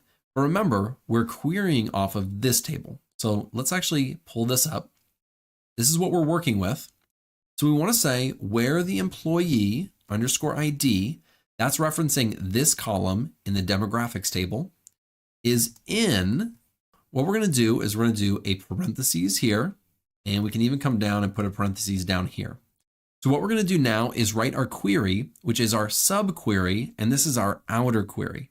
So now we're going to write an entirely other query within this. So we'll say select, and now we're going to say employee underscore ID, and let's just bring this over. I usually have it something like this, and I'm going to try to bring this down a little bit.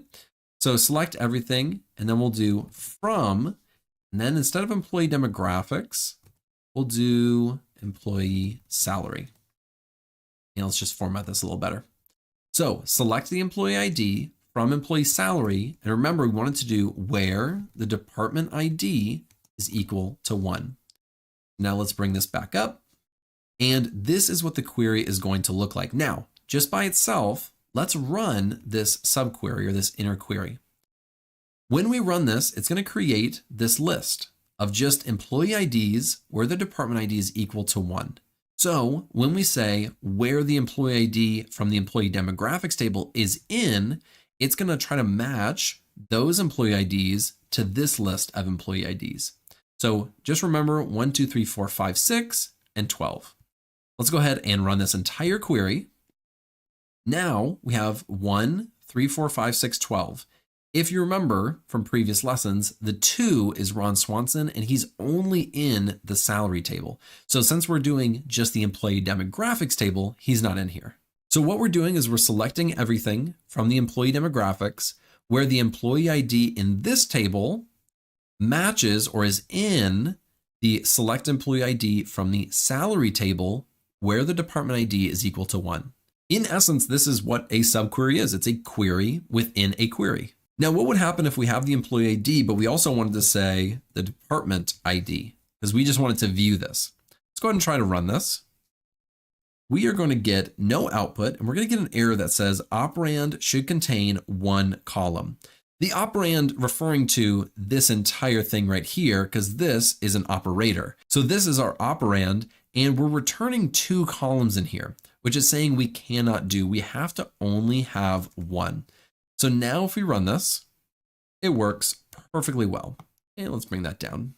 Now we can also use the subquery in a select statement. So let's take a look at that next. Let's go down here and let's say we want to do select everything from employee underscore salary. And let me spell that right. Let's say we want to look at all the salaries just like how we have it now, but in a column next to it, we also want to compare it to the average salary for everyone. So we'll be able to see, whether somebody's salary is above average or below average.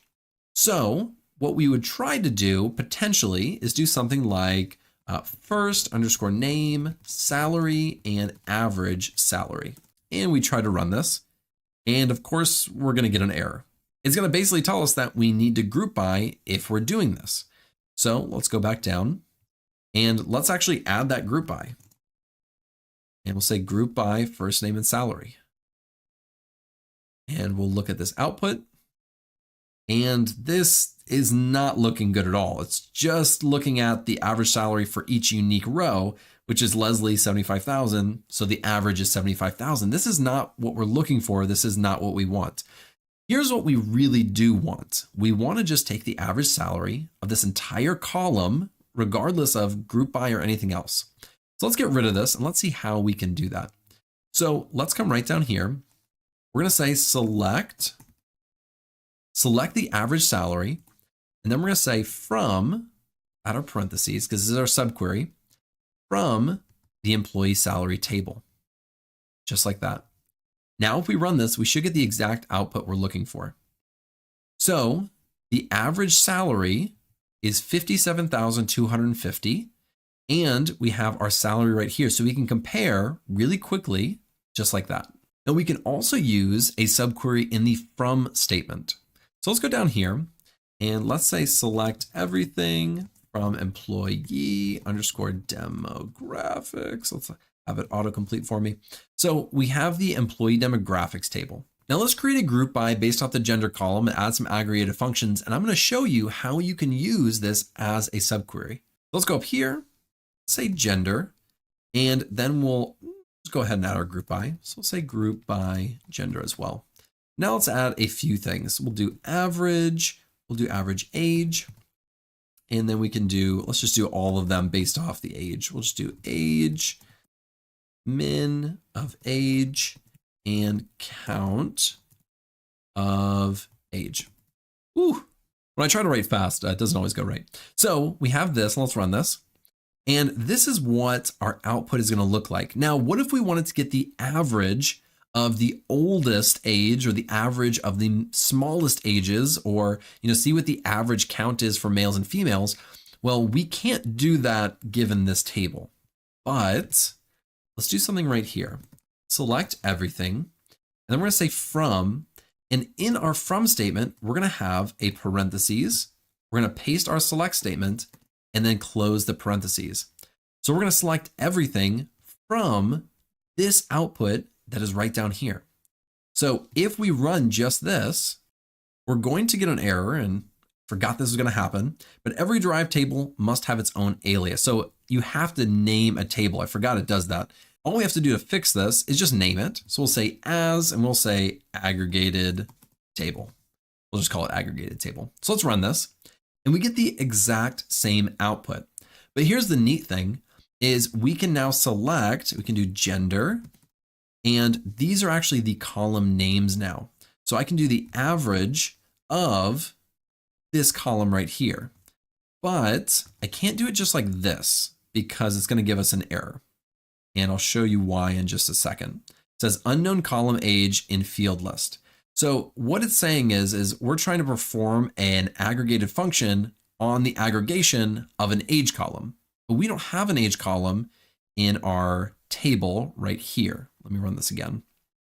We have a column named this exact thing. So what we actually need to do is do this backtick and backtick. This is the actual name of the column. It's not an aggregation anymore. The backtick on my laptop is right above the tab on the far left-hand side. Right under the escape. That's where mine is. So these backticks, it's not a quote like this, it's a backtick. So you just need to find that on your keyboard. But now if we run this, it looks like we encountered another error. It says in aggregated query without group by. That's right. Now we need a group by. So now we need a group by gender. Sometimes you got to figure this out on the fly and it should work. There we go. So now we can perform aggregations on this table. Now, this doesn't actually work perfect because we're still grouping by the female male, but let's get rid of this for a second. And we'll get rid of this group by entirely. And if we run this, we're now looking at the averages of this column right here, max age. Now, when you're doing something like this, it's actually really smart to rename these. We'll say as average underscore age. We'll say as max underscore age, and it makes it so much easier. You don't have to do these backticks anymore. And as min underscore age, and so on and so forth. And I would probably format this better and stuff like that. But we don't have to go through everything, right? I'm just kind of giving you an example. But then when we're using this table, these columns are actually named this. So I don't have to do these backticks anymore. I can just take this whole thing. Oops, get rid of that backtick. Now I can just take this column because this is the column name. So let's go ahead and run this, and it's still going to work perfectly. So this one's pretty cool because you're basically creating this kind of like a temp table. You're just creating your own little output. Then you can query off of it, and you can do more advanced calculations this way. It's actually really useful. But there are better ways to do something like this, like a CTE or a temp table that we'll look at in the advanced series. But this is at least how you can do it, and you can actually try it out using subqueries. So hello everybody, in this lesson, we're going to be taking a look at window functions. Now window functions are really powerful and are somewhat like a group by, except they don't roll everything up into one row when grouping. Window functions allow us to look at a partition or a group, but they each keep their own unique rows in the output. We're also going to look at things like row numbers, rank, and dense rank at the end of this lesson. So before we jump into writing a window function and seeing how the syntax works, let's actually write out a group by, and then we'll compare the two when we actually do write the window function. Let's say we want to take this demographics table and we want to take this gender and compare it to the actual salaries. So what we actually need to do is we need to say join, and we're going to join on the employee salary. Let's go like this, get rid of all of this, and we'll do salary, and we're going to say on. And let's do DEM and SAL for their aliases. We'll say DEM.employee_ID is equal to SAL.employee_ID. Now we're going to come up here and we're going to say gender, comma, and we want to look at the average salary. And we need to get rid of this right here. And we need to come down to the bottom and say group by gender. Now let's go ahead and run this query, see if it works. And it did. So we have our gender and we have our average salary from our salary table. And we can rename this as average, and we'll do average underscore salary, just like that. So this is how group by works. It rolls everything up into one row.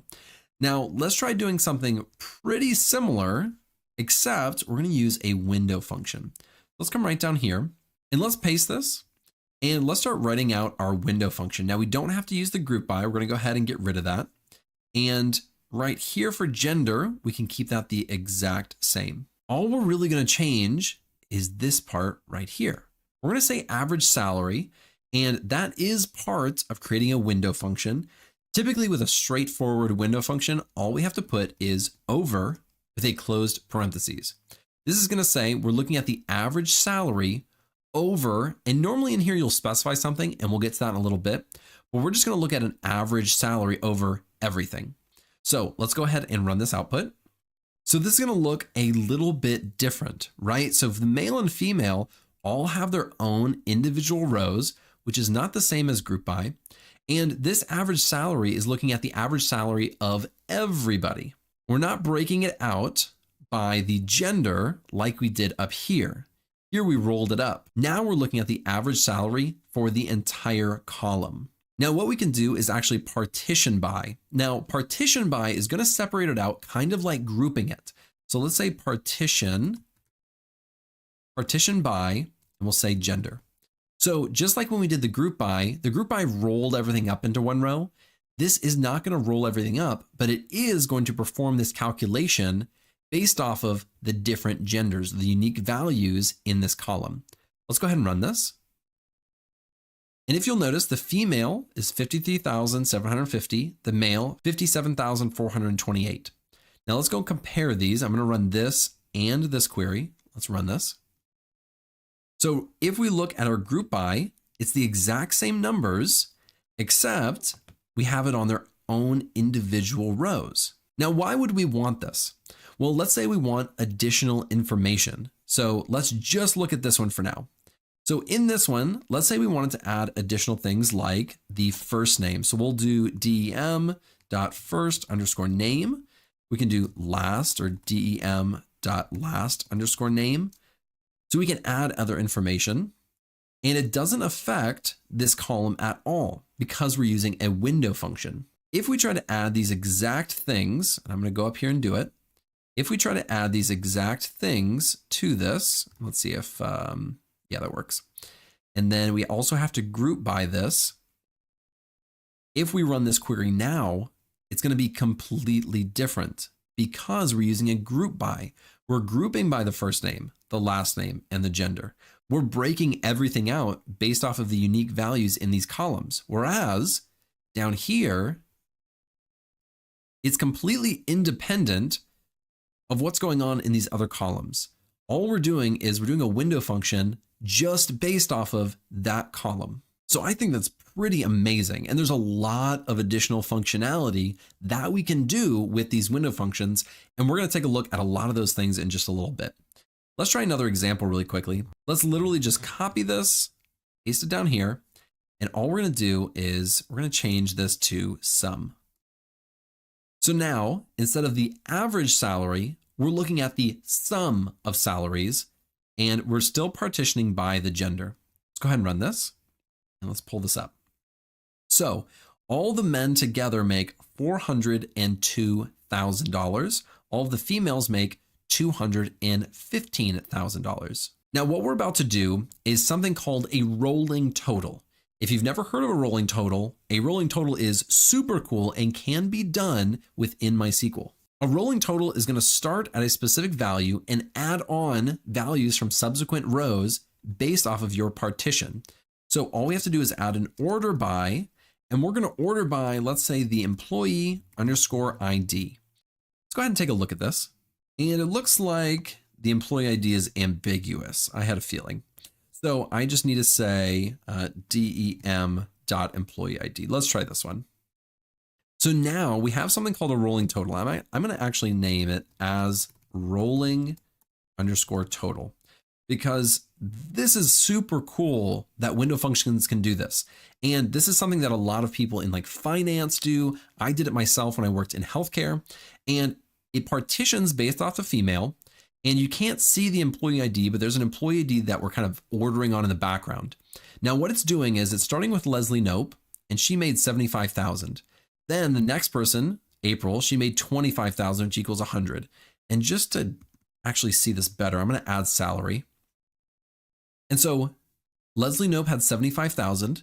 Then we're adding this $25,000 to the 75, and we get 100. Then we're adding the $60,000 to 160,000. Then we're adding 55,000 to 215,000. So we're adding every single time we're adding this salary to the already existing total, all the way up to our grand total, which was 215,000. The exact same thing happens with the males. So we start with 50,000, then we add 50, then we add 90, then we add 70, all the way up to 402,000. Now you can do this in a lot of different configurations on a lot of different columns, but in essence, this is exactly what a rolling total is. That's how it works. And we were able to partition based off of this column. We don't have to use partition by. We could do this completely regardless of the partition, but I thought it was interesting to at least break it out by female versus male. So now that we know how to use a window function, let's look at some special things that you can really only do with window functions or window-like functions. So we're going to bring this down, and what we're going to do is get rid of this entire thing, and we're going to look at something called row number. Then we're going to look at rank, and then we'll look at dense rank. So let's look at row _number, and this is just like an aggregate function, like we were doing the average age or average salary or something like that. This is what we're doing. We're doing a row number. Now we're going to do this over, and we'll just do everything for right now. So let's go ahead and run this and just see what it looks like. Let's bring it up. And what we're doing is we're saying, okay, we have first name, last name, gender, salary. That's all great. But then we get to row number, and we're doing a row number based off of everything. It doesn't matter what it is. So we're starting at 1, which is the very first row, and we go all the way down to the bottom, just like an employee ID. So let's actually add that. Let's do dm.employee_ID, just like this. So we have this 1, 2, 3, 4, 5, 6, 7, 8, 9, 10, 11. Now, if you remember on this table, we are missing Ron Swanson. So it kind of skips that, but it's basically like an employee ID. We're kind of giving it its own unique value. And these row numbers are not going to repeat itself if you do it like this. Now they can repeat themselves if we do a partition. And let's do a partition on the gender again, because we know how to do that one. We'll do partition by, let me spell that right. Partition by the gender.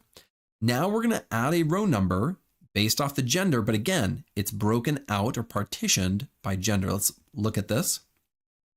Now it goes for the females, 1, 2, 3, 4. Then for the males, it restarts 1, 2, 3, 4, 5, 6, 7. Now this is just in a random order based off how the data was stored in the table itself. Now, what if we wanted to kind of rank these based off of the highest salary first down to the lowest salary? You nailed it. We just add an order by.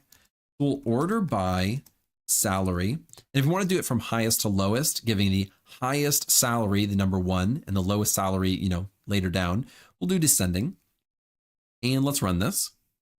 And you'll see that for female, we're still partitioning by gender. For female, the highest salary is 1, next is 2, 3, and then 4. Then for males, the highest salary is 1 all the way down to 7. So that's what row number does. It just gives a row number based off of whatever you're partitioning by or ordering by in your window function. Now, let's go over here and add a comma, and we're going to add, and let's go down just a hair. Let's add rank. So I want to do rank, and we'll do our parentheses. Now rank is going to give it more of an official rank, and let's see how this works. So we'll do rank, and we'll do over partition by salary descended, the exact same thing. And while we're here, I'm going to rename these. I'm going to say as row underscore num, and we'll call this one rank underscore num. So let's go ahead and run this. And it looks very, very, very similar, except for one small thing, this right here. So when we're using the row number, whatever we are partitioning by, it's not going to have duplicate rows within that partition.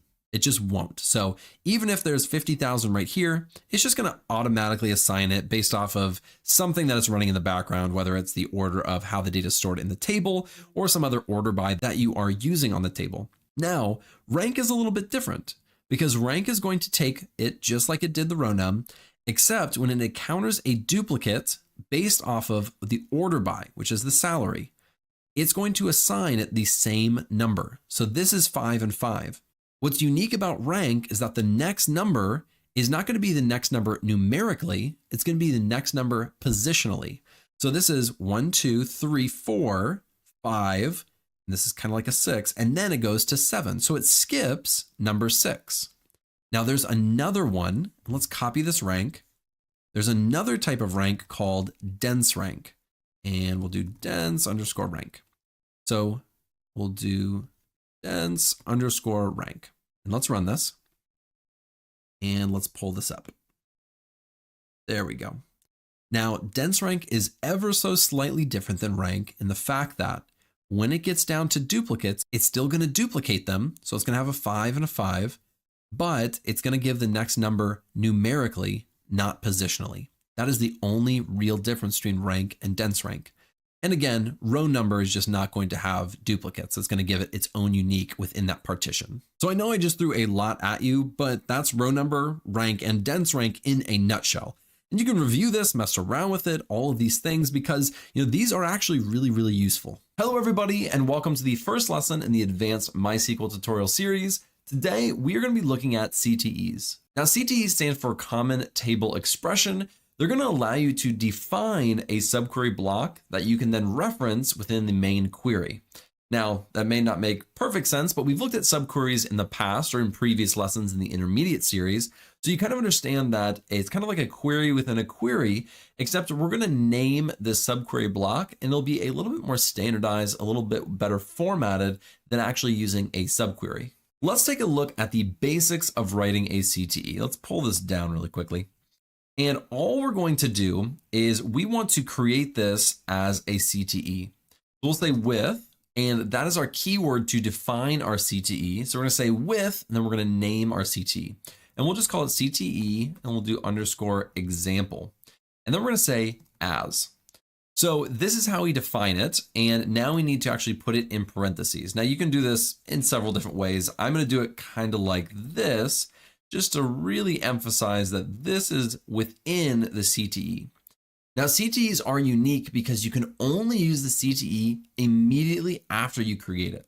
So if we come right down here and we come right below it, we'll say select everything. And we're going to say from CTE example. We'll say from CTE example. And let's bring this back up. Now, if we run this, we're going to get the exact same output. Now, this should seem pretty familiar, almost like we're using a subquery. And within our subquery, we have this right here. We're kind of building our own little table. And then we can query off of it down below. So we can come down here and let's actually change the names in here. We're going to say average underscore sal. And we'll change all of these real quick just because I don't like having to actually put the, the tick marks. I don't like doing that. So here we're going to say max. Then we'll say min, and then we'll say count. And let's go ahead and run this again. And so now we have these different names. And when we come right here, we can say select, and then we'll just do something really simple. We'll just do the average of average underscore sal. So the average salary. And let's run this.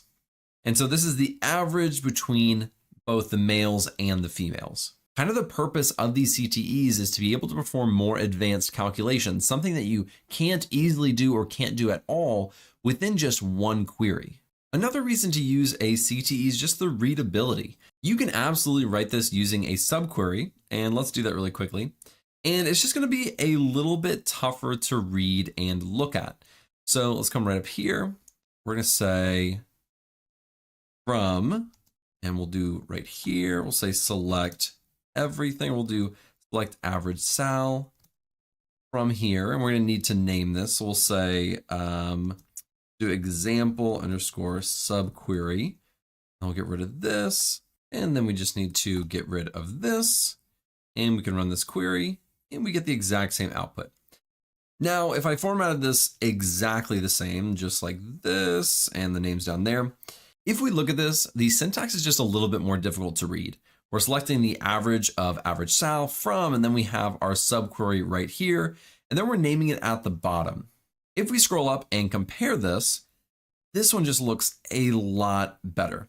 Now, when you're writing in MySQL, sometimes it doesn't matter if it looks pretty or not, as long as it gets the job done. That is true, especially if you're just going to be using it yourself. But in a more professional environment, when you're using this in your actual job, there are going to be people who've been using this for 10, 20 years, and they're going to expect you to write it well. They don't want it to be really messy. They aren't most likely going to want it to be written like this. I've been using it for quite a long time, and I much prefer CTEs over subqueries just visually, and it makes it a lot quicker to actually read through. So that is just one of the reasons, although you get the exact same output. Now, there is some additional functionality within CTEs as well. Now, one thing that I mentioned just a second ago is that when you build a CTE, you can only use it immediately after. You can't use it right below it. So let's go ahead and let's copy this query, and we're going to bring it right here. If we try to run this, and let's do this, we're going to get an error. And let's pull this up.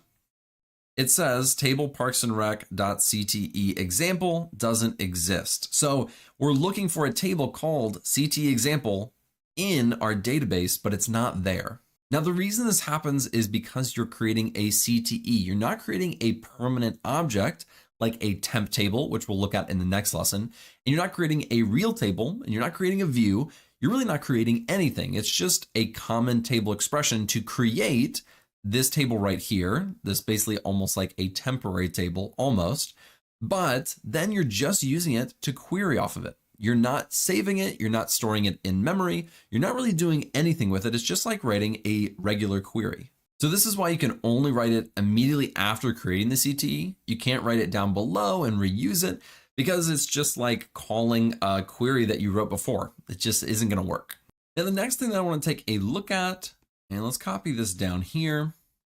Next thing I want to take a look at is that you can actually create multiple CTEs within just one. So if you wanted to do a more complex query or joining more complex queries together, we can do that all within one CTE.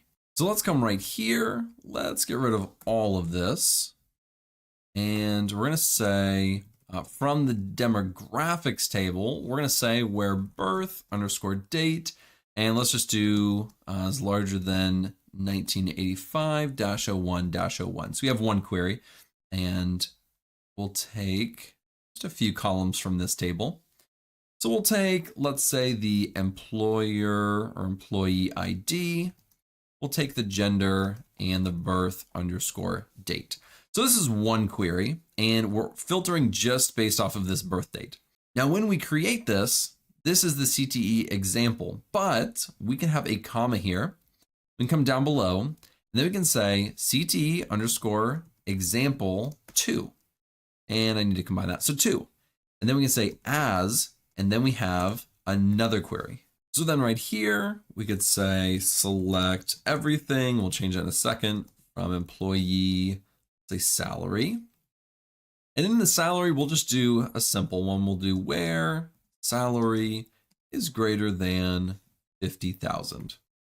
And we'll actually just take the employee underscore ID and the salary. Now, if I come right down here, I can say select everything from CTE example, which is, and let me scroll up so we can see everything. That's our original. Our CTE example is this first query right here. Then we're creating our second one right here, and we can join basically on these two common table expressions. So now we can say join, and then we'll do CTE underscore example 2. I need to change that X. And then we'll say on, then we're just going to do CTE example dot employee underscore ID is equal to CTE example 2 dot employee underscore ID. And not an equal sign, but a dot. There we go. Now, if we run this, it should work. And we can pull this down and look at our output. Now, this is just an example. This isn't a real use case because, of course, we could just join these two tables together normally. But you can imagine you have a much more complex query, or you're doing a lot of functionality within this table and you just want a certain subsection of this table and you're wanting to combine those. This is how you can do that with a CTE. So now we have all of our information right here, and that can be extremely, extremely helpful. Now, one last thing that I want to show you, we're going to go all the way back up really quickly right here. Let's run this one more time. And let's actually take everything. And let's run this. So here we have our gender, average salary, max salary, min salary, and count salary. The last thing that I want to show you, and this is more of something that's just somewhat helpful, you don't have to actually do it in your main query, is before we went in here and we changed all of the column names by doing an alias, by saying as, and then saying the average salary. And the as is just implied here, but we're changing this via an alias. We don't have to do this. In fact, we could come right here and we could do a parentheses. We could call it gender. We could call it average underscore salary, max underscore salary, min underscore salary, and let's do count underscore salary. So now if we were to run this, let's change this up. We'll do capital on this one. If we wanted to run it like this, when we run this, it'll change all of those names to what we have it right here. So this will be the default. This will overwrite the column names that you have in your actual CTE expression or the query that you have within your CTE. So that is all we're going to take a look at in this lesson on CTEs. These are very, very helpful. Definitely help with more complex queries, and they're just really easy to read and understand, which is why I personally use them a lot. Hello everybody, in this lesson, we're going to be taking a look at temporary tables. Now, temporary tables are tables that are only visible to the session that they're created in. So if I create a temp table right now and I exit out of MySQL and I come back in, it's not going to be there anymore. And we'll look at that in just a little bit.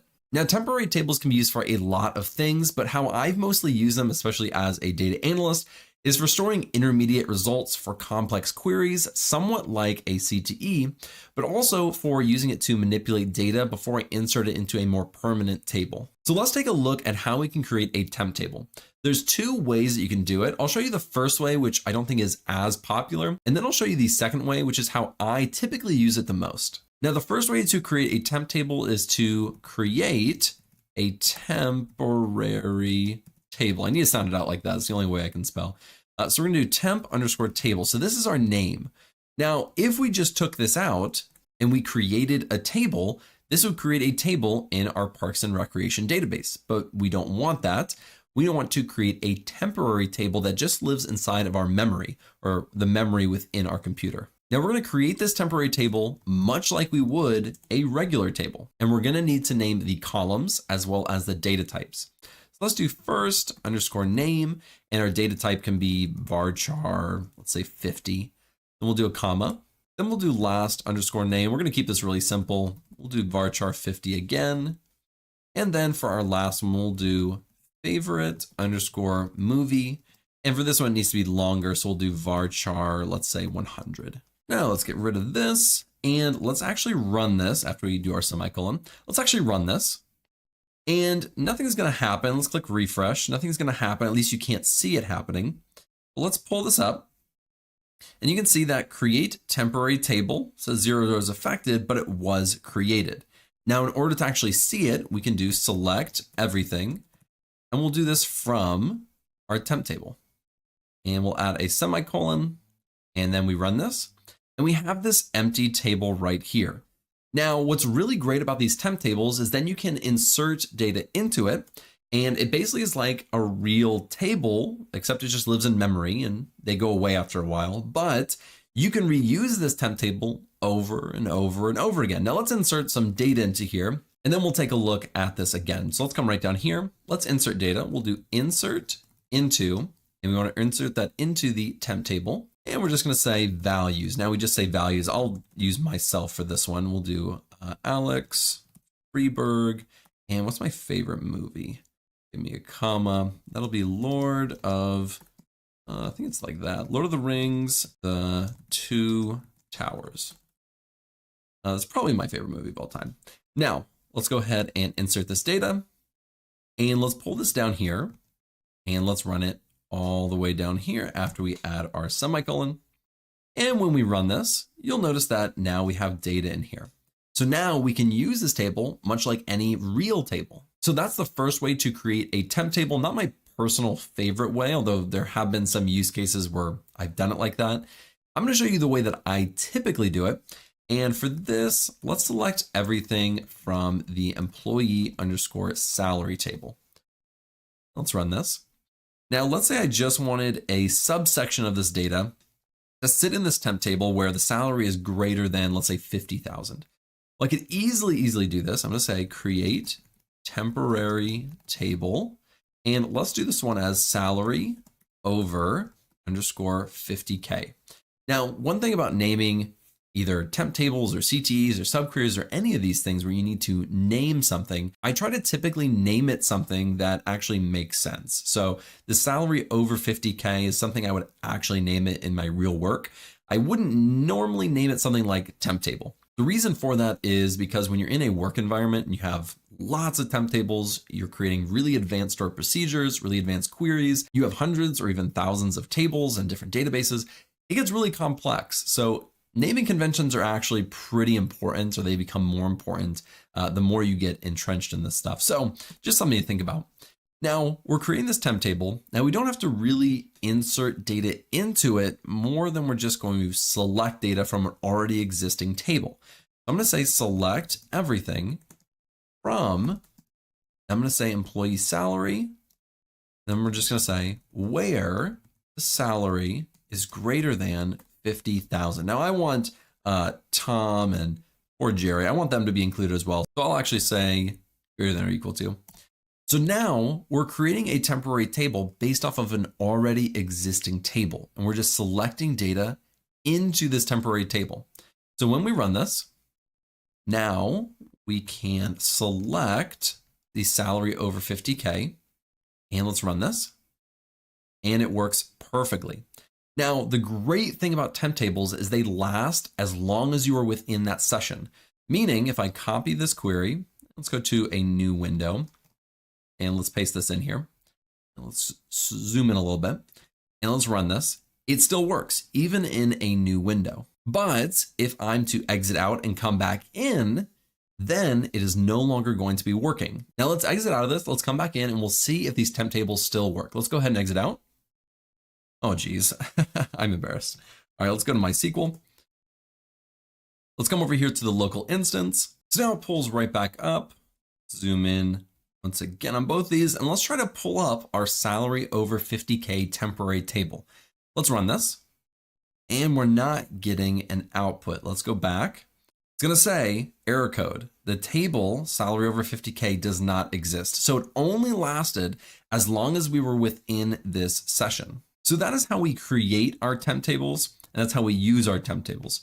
Now, in the last lesson, we had looked at CTEs. CTEs and temp tables both have their own use cases within MySQL. For temp tables, this is usually for the more advanced things. So I'm usually using these in stored procedures when I'm really manipulating data and I'm doing a lot more complex queries overall. And oftentimes I'll use multiple temp tables and I'm joining them together and I'm just doing a lot of more advanced stuff. With CTEs, it's typically more simple things because you can't make as advanced CTEs or as complex CTEs. So with those, I'm usually keeping it to just one level of transformation. I have my base CTE or my base subquery or query, however you want to call that, and I'm changing it or doing one level of advanced thing on top of that query. That's what a CTE is really great for. Temp tables, you can just get a lot more advanced with it. They also last within the session. And if I'm using it multiple times throughout something like a stored procedure, then it makes so much sense to use a temporary table. Hello, everybody. In this lesson, we're going to be taking a look at stored procedures. Stored procedures are a way to save your SQL code that you can reuse over and over again. When you save it, you can call that stored procedure and it's going to execute all the code that you wrote within your stored procedure. It's really helpful for storing complex queries, simplifying repetitive code, and just enhancing performance overall. So let's take a look at how we can create a stored procedure. Now we're going to start by just creating a really simple query. We'll make it a little bit more advanced as we go along and take a look at the different things within stored procedures that you can do. Now let's change this query. Let's say where the salary is greater than, and let's do 50,000. Let's actually do greater than or equal to 50,000. We want to include Tom and Jerry as well. So let's go ahead and run this. Now, what we want to do is save this really complex code within a stored procedure. Let's come right down here and we can create a super simple stored procedure by just saying create procedure and pasting that. Now we just have to name it. So we have create procedure and we'll call this large underscore salaries. And then we do a closed parentheses. Now this is as simple as it can possibly be. It does not get any simpler than this. So let's go ahead and run this. And if we go down, we pull this up, you can see that it says create procedure, 0 rows affected. So it looks like it worked. And if we come over here to this refresh button, you should see now that under stored procedures, it drops down and we have our large salaries. That's exactly what should have happened. We wanted to save that into our parks and recreation. Now, if you wanted to be careful, you could say use parks underscore recreation. This is not a bad idea, but you don't have to. But you can specify what database within your actual editor window. Sometimes that is helpful. But now we've created it. Now let's see how we can call it. All we have to do is say call. We're going to copy this entire thing, including the parentheses. And let's end it with, that's right, a semicolon. Let's go ahead and run this. And as you can see, it worked because we got the exact output. So we actually called this stored procedure and this code ran. So it's just a select statement. So it worked perfectly. Now you can also come over here to large salaries and there's this tiny little button here that looks like a lightning bolt. And if you click it, it's it's going to open up a different window and we'll say call parks and recreation dot large salaries. So you can do it that way as well, but we're not going to be doing it that way. Now, what we've written right here is not best practice by any means. And I'm going to copy this down here because there's a lot of different things that you need to take into account when you're creating a stored procedure. For example, this right here is most likely not what you're going to be putting into a stored procedure. This is super, super simple. Typically, you'll be having multiple queries. And let's see what happens if I try to put another query in here. And let's get rid of this. So we're going to select everything where the salary is greater than 50,000. And then we'll select everything where it's greater than 10,000, which is everybody. Let's call this large salaries 2. So we have 2 different statements in here, and we want them all to be under this large salaries 2. Let's select everything and let's run this. And we're getting an output, which is already not a good sign, but we created the stored procedure and then we selected everything. So what's actually happening here? Pull this back down. What's happening is this is creating the stored procedure and this is just some other, random query. But that's not what we want. What we want is everything or both of these queries within one stored procedure. The best practice is to use something called a delimiter. Now, this right here is a delimiter, this semicolon. So this semicolon separates our queries from one another. It tells MySQL, hey, this is a different query. Don't be mixing these and cause errors. That's essentially what a delimiter does. Now we can change the delimiter by coming up here and saying delimiter, and we can change it to almost anything we want. Now in my actual job, I've seen it done many different ways. I've seen these forward slashes. I've also seen $signs. This is probably the one that I've seen the most when I worked with data engineers, data scientists, database developers. This one I see a lot. And then you'll come into the code and you'll say begin. And let's go over here and let's tab all of this. And then we'll say end. Now, when we end, we're going to end it with this $sign. So here's what's happening. We're changing the delimiter right here to $sign. We're creating our stored procedure, and within it, we are keeping all of this. So all of this code is going to go into this one stored procedure. Then at the end, we are saying this is the end right here of this stored procedure. These semicolons no longer are the delimiter that's telling us when it is the end of the stored procedure. That's what the delimiter does. Now it is best practice at the end to change it back, right? Let me spell it right. Because if you don't, then you're gonna have to start using these $signs for everything. And how do you spell delimiter? Oh man, there we go. Now we've changed it back to a semicolon afterwards. So then we can go and write other queries and it'll act appropriately. Let's go down. So this is getting closer to best practice. Let's go ahead and run this entire thing. And if we pull this up, we're not getting an output. That's a good sign. If we pull this up, it's saying we already created number 2. Let's change that to 3. My apologies. Let's go down here. Now we've created the stored procedure 3. Now let's go over here. We're going to right click on this. We're going to say alter stored procedure. And now you can see that we have both of these queries within the stored procedure. Let's get rid of this and we're going to go and call this. So let's copy this large salaries 3, bring this all the way down. And let's say call that stored procedure. If we run it, you'll notice we get 2 outputs. We have 6 and 7. This result 6 is where it's greater than 50,000 or 50,000 or greater. This one is where it's greater than 10,000, which is essentially the entire table. Now, so far we've done everything just by writing it all out, and that's fantastic, but you can also come over here to stored procedures. You can right click and say create stored procedure. Now, let's actually copy this. We're just going to create the exact same thing. We'll create stored procedure and we can just paste this in here. And let's go ahead and do that. There we go. And sure, we'll call it new procedure. Why not? And if we say apply, you'll notice that it generates this script right here. And we can apply it and we can create it. And we will in just a second, but let's take a look at it. So we're going to use Parks and Recreation. That's what I was mentioning before. We're then going to say drop procedure if exists. Now, this is something that I was going to show you later, but I'll just show it to you now. Sometimes it is really beneficial to write something like this before you create it, in case you've already created a stored procedure with that name that you're wanting to replace. So it's checking if it's there, and if that new procedure is already there, it's just going to drop it.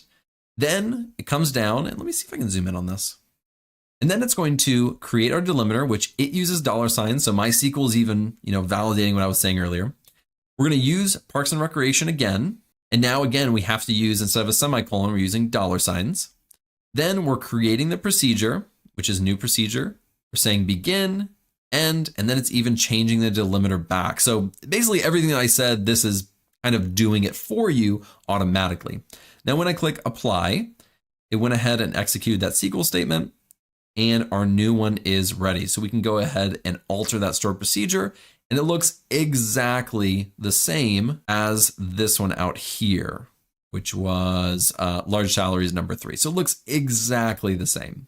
Now let's go ahead and get rid of this, and let's go down below.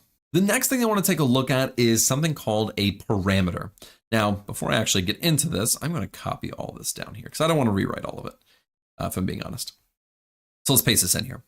Now, parameters are variables that are passed as an input into a stored procedure, and they allow the stored procedure to accept an input value and place it into your code. Let's take a look at what that actually means. Now, before I do anything, I'm just going to change this to number 4 so I don't forget. So let's get rid of all of this. We're going to keep it somewhat simple because we're looking at something new. Now, when I say we're passing through a parameter, I'm talking about when we're calling it.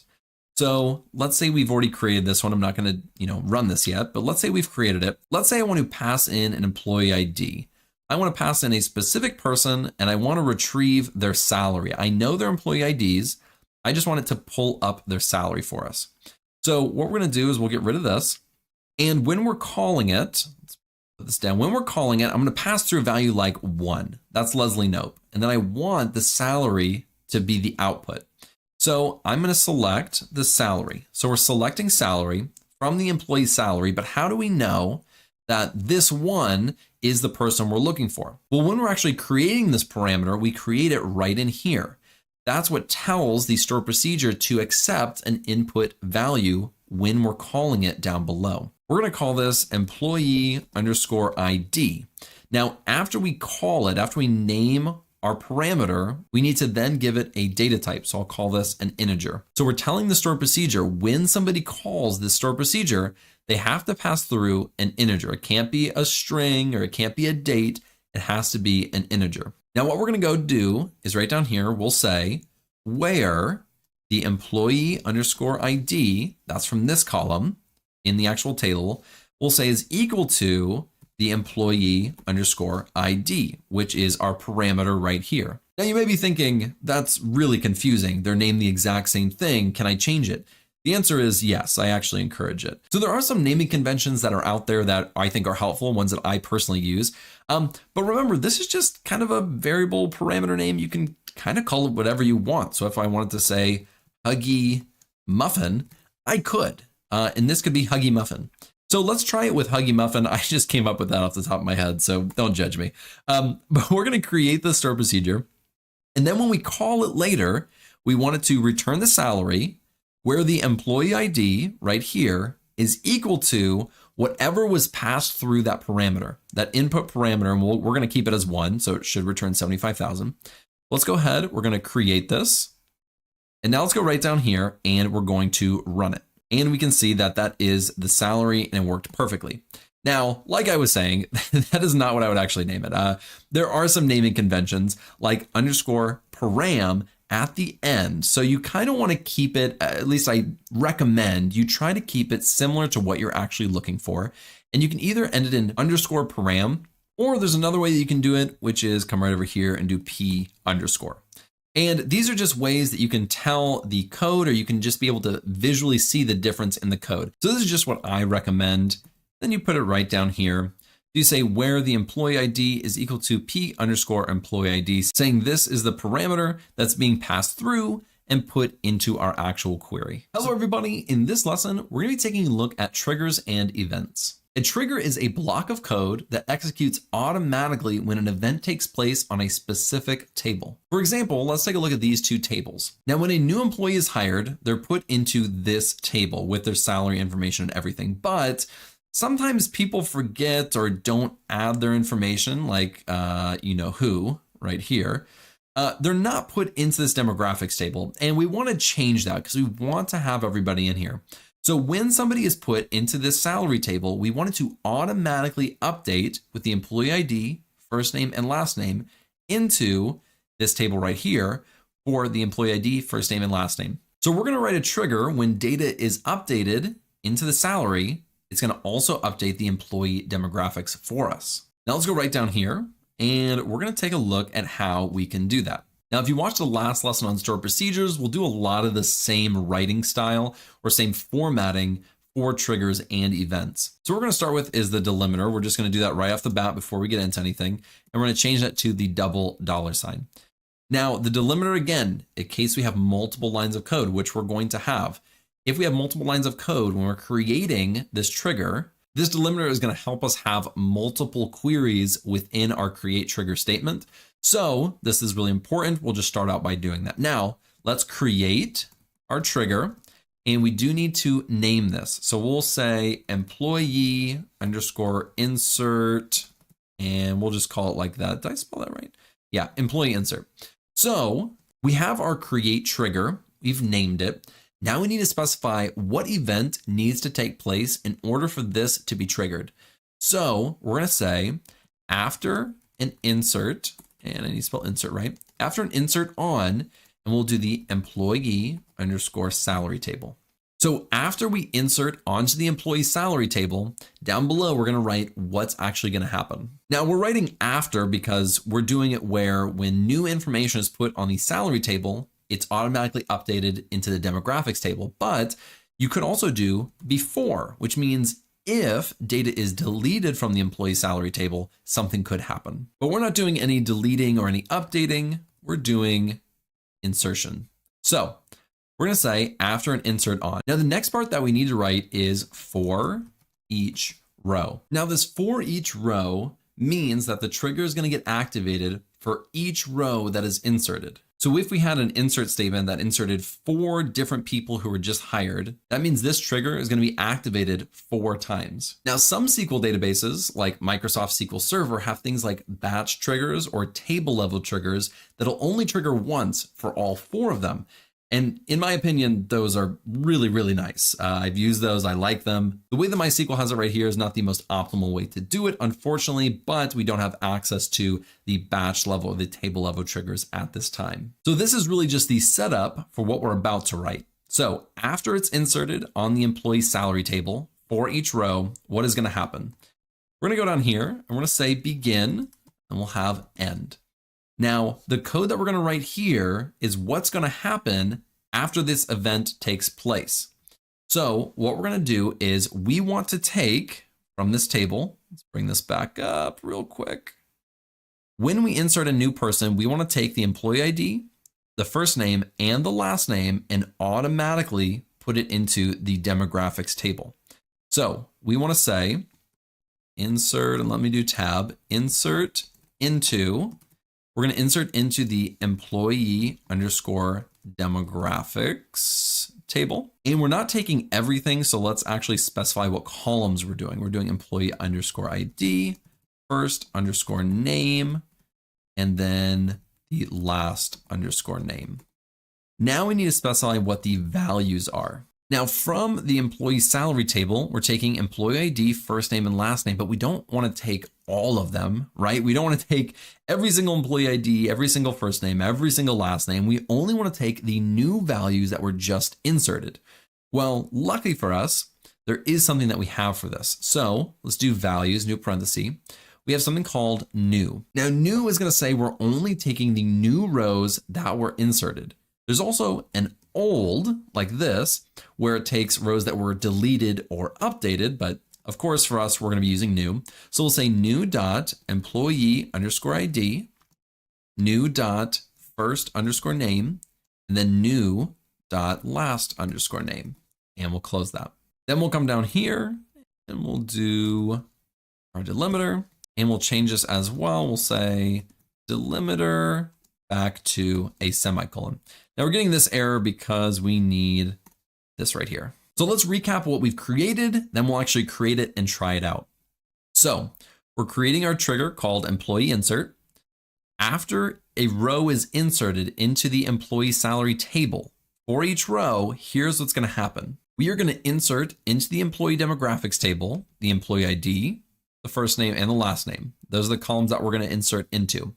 Then we're taking the values new.employee ID, new.first name, and new.last name. Now, MySQL understands that when we say new, we're talking about the event that takes place. This is the data that's being inserted. It just knows that. So let's go ahead and create it. We're going to run this and it should work. Let's pull this up. It says create trigger. So that worked. Now, the thing about triggers that's unfortunate, it doesn't have its own little section under here, right? But it does have under the employee salary. Go right here, and then under the triggers. So we can find it, which is great. So we have this employee insert. If we right click, we can't really do anything with it. That's the unfortunate thing. We can't alter it. We can't change it. We can't drop it. We can't do anything. That's the unfortunate part, but let's actually test it. So now we're going to say insert into, and we're going to insert into this employee salary. That's how we're going to trigger it. So insert into the employee salary. And then we'll do employee underscore ID. These are all the columns. The first underscore name, last underscore name, occupation. Bear with me for a second. Then we have salary and then department underscore ID. So this is what we're inserting into. Now we have to do our values. Now this should be shorter, hopefully. We'll do 13. We'll call him Jean-Ralphio. There we go. Last name is Saperstein.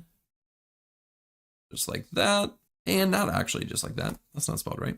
So we have Saperstein. His occupation is entertainment 720 CEO. How much is he making? Let's say $1 million. Is that $1 million? $1 million. He's making $1 million, and he's really not part of any department. So we're just going to have null.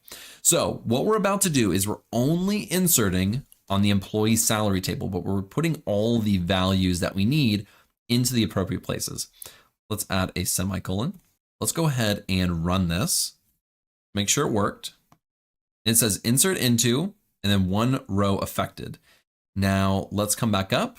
Let's look at our salary table first and get rid of this. If we pull this up, you can see Jean-Ralphio Saperstein. He was added. Let's go over to the demographics. This is the moment of truth. Let's see if it worked. And as you can see, it worked perfectly. We have Jean-Ralphio Saperstein. Now they do need to come back and fill in this information, but it's already in here kind of queuing them up saying, hey, we need this person's age, gender, birth date, all that other information. So that is how we can create a trigger based off of a specific table. And then when it happens, it just automatically does it for us. We don't have to really think about it. We just know that we've created a trigger and we can actually go and insert data on that table. And that trigger is going to work. It's going to do what it's supposed to do. And that's really, really helpful in the real world when you're working with a ton of tables. A ton of things need to be automatically done, and you don't want to have to manually do this. So having these triggers can save you a ton of time. Now let's scroll down and we're going to take a look at events. Now, event is kind of similar to a trigger. A trigger happens when an event takes place, whereas an event takes place when it's scheduled. So this is more of a scheduled automator rather than a trigger that happens when an event takes place. These can be fantastic for a lot of things, like when you're importing data, you can pull data from a specific file path on a schedule.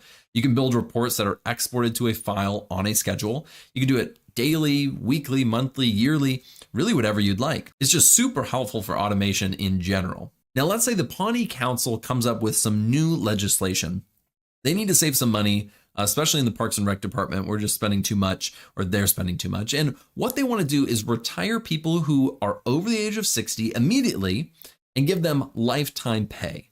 So what we want to do is create an event that checks it, let's say every month or every day. And then if they're over a specific age, we are then going to delete them from the table and they will be retired. This is a fake example, so, go with it. So what we're going to do is come right down here. We'll select everything from employee demographics. And let's run this. And let's pull this up. So let's say if they are over the age of 60, which unfortunately is Jerry Gergich, like I don't make the rules, but if they're over the age of 60, they're going to be automatically retired. So let's come right over here. We're going to say create event, and we'll call this the delete underscore retirees. Now, before when we were creating the trigger, we were saying based off of a specific event, but here we're going to schedule it. We're going to say on schedule, and then we're going to say every, and we could do 1 month. Maybe we'll look every single month, but here we'll do, let's do every 30 seconds, every 30 second. Now we're going to go down, we'll say do, and this is going to say, here's what needs to happen every 30 seconds. So we'll say begin and end. Now, what's going to happen every 30 seconds is we're just going to start with a select statement, and I'll just copy this actually. We'll start with a select statement, but then we'll update it to a delete statement. But we'll come right here. We'll say where the age is greater than or equal to 60. So if we just run this query right here, it's only one person, that's Jerry Gergich. Now, if we want to write this correctly, we'll do the delimiter. We'll have the dollar signs. We'll have the dollar sign right down here as well. And we'll say delimiter back to a semicolon. Now, every 30 seconds, we don't want to select people who are that age. We want to delete. So let's go right here. We're going to change this because now we know it should be deleting the right person. And we're going to go ahead and create this event. Let's go ahead and run this. And let's make sure it was created properly. It looks like create event, 0 is affected. This should be working. Let's go back up to the demographics table and let's run this. And let's pull this down and pull this up. And as you can see, unfortunately, Jerry Gergich is no more. He's just too old, and the Pawnee Council, they recognize that. And so it wasn't my rule. That was unfortunately Pawnee Council's rule. Now, really quickly, if that did not work, let's say you couldn't create your event at all. Let's go down here. I'm going to show variables and we'll run it just like this. I'm going to show you how you may need to fix this. So we can say where variables is like, and then we'll say event. Do it just like this.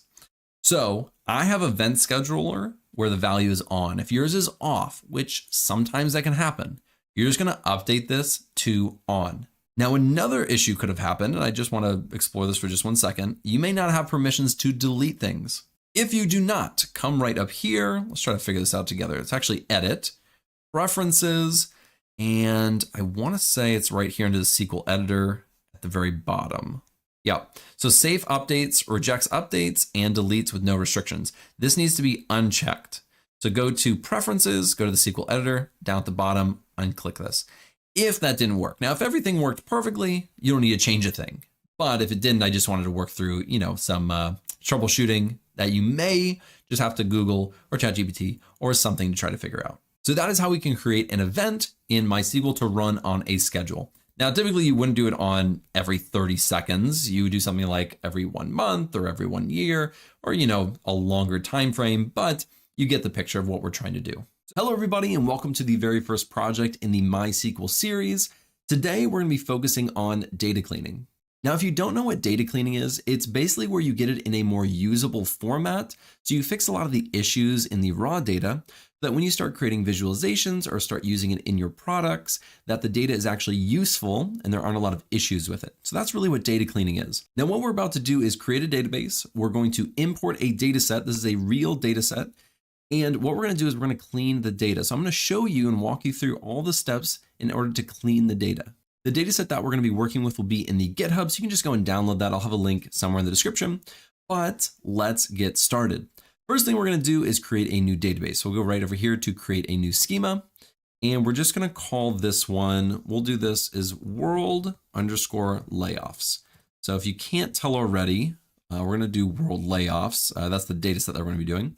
We'll just click apply, and that creates our world layoffs right here. Now we're going to go into here, There are no tables. We're going to right click on tables and go to Table Data Import Wizard. Now we haven't done this yet in this series. We haven't imported any data, but that's what we're doing here. We're going to show you how to import data. So we'll go ahead and click Browse. And as you can see right here, we have this layoffs data set. Let's open this up and we're going to click Next. And we're going to create a new table. There's no existing table in this database. You can drop it if it exists. If you'd like to, it doesn't matter if this is new. We're going to go ahead and select Next. Now, right here is where you configure import settings. Now, MySQL is going to automatically assign a data type based off of the data in these columns. So we'll take a look at the data later. Now, there is one thing that you can take a look at real quick. We have this date column. Now, in here, it assigned it as a text. That's because of the format. We are going to import this as the raw data. We're not going to try to change anything in the import settings. We're just going to assume this is how the data was in the table. So I'm not going to change anything, although this may be something that you would want to change to something like a date time and go and fix that. But we're going to import this as the raw data. Let's go ahead and select Next. We're going to import it. We just select Next. Now this could take a little bit. So while this is importing, I'm just going to skip ahead. This should take just a few minutes to import. All right, this just finished. Let's select Next. And we imported 2,361 records. Let's go ahead and select Finish. We can get rid of this and let's refresh this. Perfect. We have our layoffs table. So we'll select everything. And I'm going to go and double click on the world layoffs because I don't want to write out the whole thing every time. So we're going to say from layoffs and let's see what we get. So let's take a look at the data that we're going to be working with in this data cleaning project. So this data set is layoffs from around the world, starting I think 2021, and we'll take a look at that in this date column later. But it has the company. So it has the company that did the layoffs. It has the location of where they are, what industry they are part of, how many they laid off, the percentage that they laid off, so the percentage of their company, the date, the stage, which refers to the stage that the company is in, whether it's a Series B, post IPO, they don't know. Then there's the country, and then we have funds raised millions. So we have a lot of information here. And in the next project, we're going to be doing exploratory data analysis. So we're cleaning all of this data. And then in the next lesson, we're going to actually dive into it and try to find trends and patterns and all these other things. So what we are going to do is we're going to go through multiple steps. Step number one is we are going to try to remove duplicates if there are any. That is the first thing I typically do, especially if I know this data shouldn't have any duplicates or it'd be, repetitive or unnecessary to have duplicates. The second thing is going to be to standardize the data. That just means that if there are issues with the data with spellings or things like that, we just want to standardize it to where it's all the same as it should be. Number three is we'll look at the null values or blank values. And there's a lot of null values in here. There's even a blank value right here. And we're going to see if we can populate that, if we can. And there are times where you should, there are times where you shouldn't. I'll kind of walk through that as well. And lastly, we want to remove any columns and rows that aren't necessary. And there's a few different ways to do that. This one is a little bit, let me write this actually real quick. Remove any columns. So I'm just going to say there are instances where you can do this. There are instances where you shouldn't do this. When you're working with massive data sets and you have a column that's completely irrelevant, completely blank, you don't have any ETL process that is required for it, you can get rid of it and it can save you time when you're querying your data. Now, with that being said, and we'll talk about this later, in the real workplace, oftentimes you have processes that automatically import data from different data sources. If you remove a column from the raw data set, that's a big, big problem. So what we're going to do is something I would actually do in my real work, which is I would create some type of staging or raw data set. Let's say this one's our raw one. And we could have even called this layoffs_raw. We're going to create another one. We're going to create a table. So we'll say create table. And let's call this one layoffs_staging. And we literally just want to copy all of the data from the raw table into the staging table. So we can do that really quickly by just saying like layoffs. And if we run this and we refresh, you'll see we have this staging database. And let's copy this. Here we go. And we'll do layoffs_staging. underscore staging. And so now we have all of the columns and all we have to do is insert the data. So we're just going to say insert, then we're going to say layoffs staging, go right here, and we'll select everything from layoffs. And let's run this. And if we select the table, we now have all the data over. So super, super easy. And now we have these two different tables. Now, again, why do we do this? Is because we're about to change the staging database a lot. If we make some type of mistake, we want to have the raw data available. This does happen. This is something that you do in the real workplace because you're not going to work on the raw data. You shouldn't do it. It's not best practice. So I'm going to show you what I would actually do in my, like a real job. So that's what we're going to do. Now we're only going to be working off the staging database, and we can copy this and make different databases for different things. As long as we have our raw data, we can really do anything we want going forward. And that's what we're going to do. So the number one thing we're going to look at is to make sure that we are removing duplicates. We want to make sure we don't have any duplicate data in here. And if so, we're going to get rid of it. Now, really quickly, if you did my Microsoft SQL Server project, we did something very similar, but we had an extra column over here that gave the unique row ID, which made it really easy to remove the duplicates. Here, there is no identifying factor that's going to be easy for that. So I'm just going to tell you up front, removing these duplicates is not going to be easy, but we'll walk through it every step of the way. So what we can do is try and do something like a row number, and we'll match it against all of these columns, and then we'll see if there are any duplicates. Now, we're starting off strong. Okay, we're jumping into kind of some of the more advanced things. It does get actually easier as we go, but this is the actual order that I follow. So I'm going to keep it. So let's try to identify duplicates. So let's copy this. Let's pull this down, do underscore staging. There we go. Now what we can do is we can do row number, and we'll do that partition by basically, we could do every single one of these columns. That's kind of what we're doing. So what we can do is we can say everything, then we can do a comma, and we'll say row underscore number, and it would be just like this. And we're going to do this over, and we want to partition by all of these columns. Essentially, we could just do a few for now to see if we get any hits, and then we can look at that. But there are going to be multiple companies that have layoffs in the same location and industry. Although their total laid off would probably be different, the date would probably be different. So if we do something like company, let's do industry, we will do total underscore laid underscore off, comma, percentage laid off, and then let's do date. Now I'm doing date with the backticks because date is a keyword in MySQL. So if we do it like this, it just really makes it easy. So we're going to partition by all of these things. So let's do partition by, and let's bring this down real quick. So I'm just going to say over partition by, and we're going to call this as row underscore num. Now let's try running this. Let's see if it works really quickly. It's important. And over here, you can see that we have our row number. Now these mostly are unique, and these all look unique. I'm not going to scroll through all of them, but we want to be able to filter on this. So we can filter where the row number is greater than 2.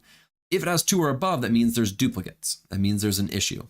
So let's go ahead and we're going to take this. We'll put it into either a subquery or a CTE. I'll create a CTE for this because it's really easy. So we'll say we'll say with, and then we'll do duplicate underscore CTE as. Then we'll just do our parentheses. We'll paste this in here and get rid of that right there. And now we're going to say, select everything from this duplicate CTE. And then we'll say where row underscore num is greater than 1. Now let's run this, and let's add a semicolon. Let's run this. And you can see that these ones have duplicates. So these are our duplicates actually. And we want to get rid of these exact rows. Now, just to confirm that these are the duplicates, let's look at this one. I've never heard of this company, but we'll take it really quick. And let's select, we'll say where company is equal to, and we'll call this ODA. So let's run this. And it looks like these, no. These aren't duplicates. That's a good thing we checked, okay? Because it looks like these aren't the exact same. Although they're very, very close, these technically are not duplicates. So I'm glad we checked this. We need to do this partition by over every single column. That's what I'm realizing. So we'll do company, comma, location. I'm genuinely glad it's good to make mistakes and figure things out as you go. It really is important. So company, location, industry, total laid off, percentage laid off, date. Then we'll do stage, and then we'll do country, and then funds underscore raised underscore millions. So we're changing the CTE to partition over everything. So now let's run this. Okay, ODA is not in there. That's the only one we checked. But let's look at Casper. I know these are the, aren't these the mattress people? I didn't know they had layoffs, poor guys. All right, let's take a look. And it looks like this row and this row are duplicates. These are our duplicates. So we are going to want to remove only one of those. We don't want to remove all of those. So just looking at this one example, it looks like this query is working well. So here's our duplicates. Now we need to identify these exact rows. We don't want to delete both of them. When we looked at Casper, there's the real one that we want to keep. Then there's a duplicate that we want to remove. We don't want to remove both. That would be bad. Now in MySQL, it's a little bit trickier to remove things than it is in something like Microsoft SQL Server, PostgreSQL. They have different ways that they can delete rows. For example, in Microsoft SQL Server, we could literally identify these row numbers in the CTE and delete them from it, and it would delete it from the actual table. We can't do that in MySQL, and I'll show you. Let's actually copy this. We'll go like this, and we'll say, let's say we want to delete these. We'll say delete from, we're deleting this from where the row number is greater than 1. What am I writing right here? Delete, there we go. So delete from this duplicate CTE where the row number is greater than 1. That's all these duplicates. We want to remove them. Let's try to do this. Let's run it. Let's go down. If we look at the bottom, it says the target table duplicate CTE of the delete is not updatable. So you cannot update a CTE. A delete statement is like an update statement, essentially. So what we are going to do is we're going to do something a little bit different because this is how I would love to do it. That makes it super, super easy to remove duplicates. But that is not always the way that things happen in the real world. I think what we should do is take this right here, and let's run this. We should take this right here and put this into, let's say, a staging 2 database, and then we can delete it because we can filter on these row nums and we can delete those which are equal to 2. So it's essentially like, creating some type of table and then just deleting the actual column. So that's exactly what we're going to do. So it's essentially just creating another table that has this extra row and then deleting it where that row is equal to 2. So somewhat fairly straightforward, but let's try it and let's see what happens. So what we're going to come down here and do is create our table. Let's try doing that with here.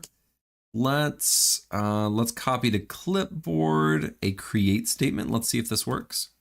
Perfect. That's exactly what I wanted. Now, all we're going to do is say we're creating the table layoff staging 2. Now, this is a create table statement, and we're naming the columns, and then we're also assigning the data type. So we have all these things, but we want one more. I'm going to do a comma, and we want to add row underscore num, and I need to underscore num. And that should be an integer data type. So we'll just keep it just like this. Let's go ahead and copy this, and let's run it. See if it worked. Bring this up. Looks like it worked properly. And let's say, let's go back up. I want to rewrite things that I don't have to. Let's run this. So now we have this empty table. So we want to insert this information right here. So we're going to insert into, so we'll insert into, and then we'll do this right here. So insert into staging 2. Now let's try to run this, see if it works. And let's run it. And let's select that table. And now we have it. So let's pull this back up and I'll walk through what we just did because I know I'm going quick, but we have so much to cover in this lesson. So we just inserted basically a copy of all these columns, but in this new table, we added one more, the row num. So now we can filter, we can say where, I need to spell that right, where row underscore num is equal to 2, or we should say greater than 1 because some might have multiple duplicates. And there you go. Here are our duplicates. Now we're going to delete these. So all we have to do is come right back down. Where did I go? Copy this, come right back down here. And we're just going to say delete from. We just did a select statement. I always recommend doing that to identify what you're deleting. Then you change it to delete. And now if we run this, go. And I'm actually going to keep this. Let me see. There we go. And let's run it again. And now they're gone. And if we say just the whole table, this looks wonderful. Now this row num is going to be a column at the end that we probably don't need anymore, right? It's a redundant column. It adds up extra space in memory and storage and all these other things and processing times. We're just going to get rid of it. That'll be at the very end, I'm sure. So it looks like we are good to go. That's how we remove duplicates. Now, there are different ways to do it when you have different columns. Like if you have a unique column over here, makes it so much easier. So much easier. But we didn't have that, so we had to kind of do a workaround. Welcome to the real world. Now, let's look at standardizing data. So standardizing data is finding issues in your data and then fixing it. So I'm already noticing right here, it looks like we have a space at the beginning. We could easily just do a trim on this column. Unless I don't even think I did this when I wrote out all the scripts for this. Let's just do from this table. Why am I writing it all out again? We actually want to select the company and then we'll just do distinct company. Distinct company. Let's run this. And if we do trim around this, let's run this again. And that looks better. So if we do company, comma, and then we'll just do the trim. We don't need to do distinct right now. We'll do the company. This just looks better. So we're going to update that. It's super easy. Now, if you ran into an issue just a second ago, I may need to help you change that. So if you couldn't update or delete those things earlier, I should have told you this earlier. I apologize. All you need to go is to edit. You just need to go to edit, go to preferences at the very bottom, go to SQL editor, go all the way down to the bottom. And right here, we have safe updates on. If you have this selected, that means you can't update anything. That's a problem. So what you need to do is select this or unselect it like I have it and save it. You may have to even restart your MySQL potentially in order for those changes to take effect, but then you should be able to update that. Now, all we're going to do is update this table and we're going to set, and now we need to come back here and we'll say, we're going to set the company equal to trim. Now, if you don't know what trim is, or you haven't taken that lesson, trim just takes off the white space off the end. So it took the white space out of here or off the right-hand side as well. So we're going to update this and let's do a semicolon. Let's run this. Let's select this again. And it was updated properly. So we're already off to a great start. Now, the next thing that I want to take a look at is the actual industry. So let's go back. Let's copy this. And let's take a look at the industry. So we'll do industry and we'll run it. Now, if you look in here, there's a ton of different industries. And there's marketing and marketing. Oh, because I haven't done distinct. Please ignore me. Let's do distinct. And there's a ton of different industries in here. Transportation, healthcare, consumer. There's a blank one, which we'll take a look at. Aerospace. There's a lot of really unique ones. Let's actually order this. We'll do order by, and let's just do one, which is the first column. We're just ordering our own self. So we have null, we have blank. That's a problem. We'll take a look at that later. But this is an issue. Crypto, cryptocurrency, and cryptocurrency. These are all the same thing. These should all be on or labeled the exact same thing. The reason we need to change this is because when we start doing the exploratory data analysis, visualizing it, these would all be their own rows, their own unique thing. which we don't want. We want them all to be grouped together so we can accurately look at the data. Let's take a look at any other ones. Fintech and finance, that could be the same thing. I'm not 100% sure. I'm not a fintech person. I think for now, the only one that I'm confident in changing is this one right here, which is cryptocurrency. So let's go ahead and update that. So all we have to do, and we need to actually, let's select really quickly where it's like crypto. So we'll say where industry, and we want to select everything where the industry is like, and we'll just do crypto because they all start with crypto, right? Yeah. We'll do crypto just like this, and let's run this. And let's just take a look. A lot of layoffs in the crypto industry. Good night. All right, let's find where it's cryptocurrency. Okay, so even this one, it's crypto, and I know Gemini, crypto, and then it says cryptocurrency. So these should be all crypto. You see how 95% of them are crypto. So we're going to update these other ones. Oh, this one is CRYPT. Is that how you spell crypto? Geez, I don't know anything. All right, so we want to update all of them to be crypto. So what we're going to do is we're going to say update layoffs industry 2. We want to set the industry equal to crypto, just like this, where, and we can do it a few different ways. We can say industry, I think we can do like, let's try this real quick. Some of this stuff I don't have planned out. I'm just kind of going with it as we go, which I like better. You know, we work together on this. We figure these things out together. That's what I like. Then we'll do like crypto, just like this, exactly like we had it up here. So if it's like crypto, it should be crypto. Let's try this. Let's see if it ran, because it may not have, I can't remember. Yeah, it worked. Okay, so it updated 3 rows, and that looks correct. Now let's go back up and let's run this. And as we scroll down, they are all the exact same. Beautiful, beautiful, beautiful. So if we do distinct industry again, let's get rid of this.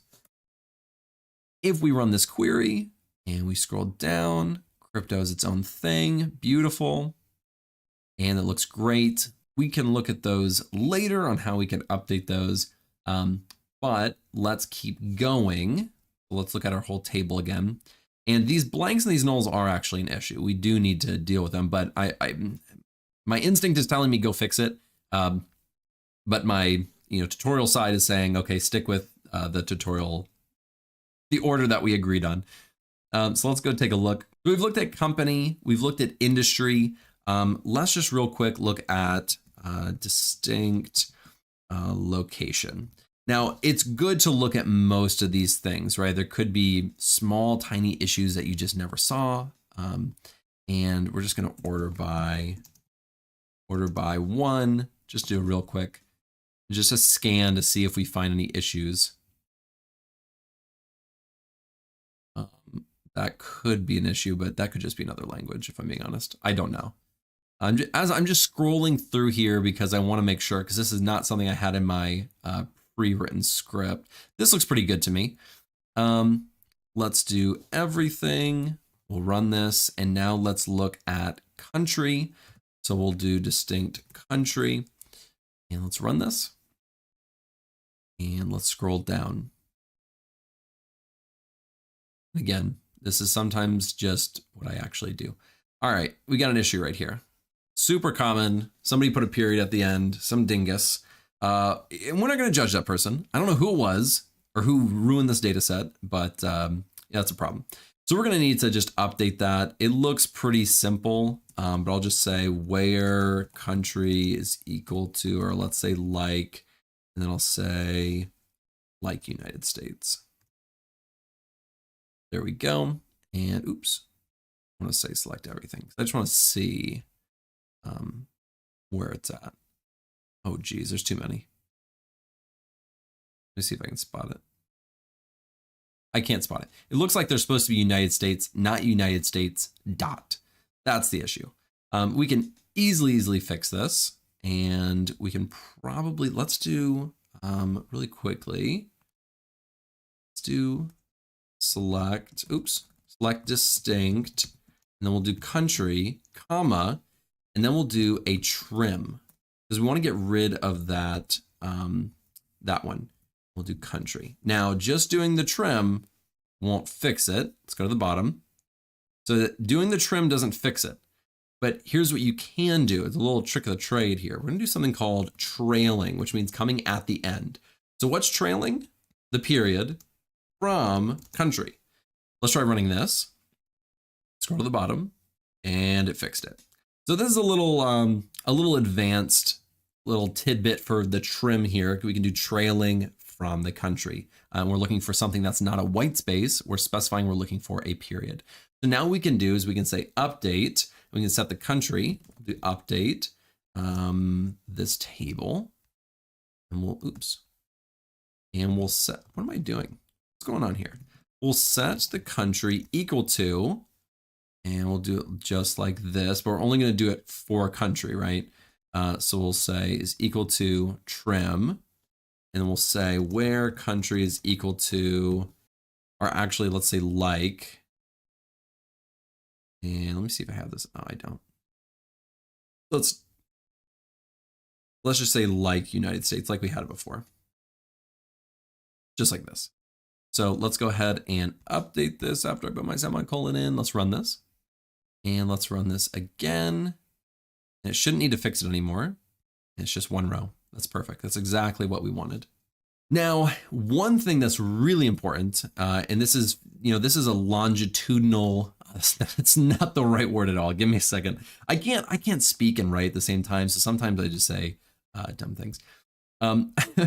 If we want to do not longitudinal, but time series, that's the word I'm looking for. If we're trying to do time series, exploratory data analysis, time series visualizations later on, this needs to be changed.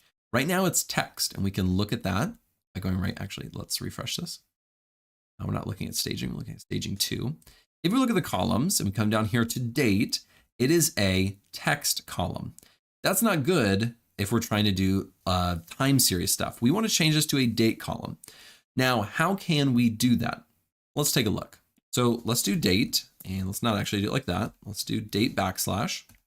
So we're just going to look at the date. Now let's change this because we want to format it how we want to format it with it, which is month, day, year. So how can we do this? Well, there's something that's very, very helpful, works perfectly in this situation, and is exactly what we're going to do.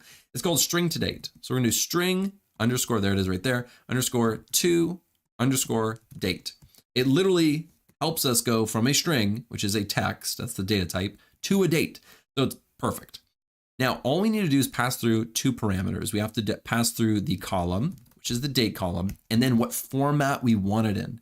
Now, if you haven't done date formats before, I'm going to kind of walk you through it while we're looking at it. In order to format this properly, you use a %. So it's going to be a formatting for a month, a lowercase m. A capital M is something completely different. I believe it's spelled out. We can look at that in a second if we want to actually. And then we can do this right here. And then we'll do another one. So we're formatting it in the way that we want it, but also converting it to an actual date column. So now we want month, and then we want day, lowercase day.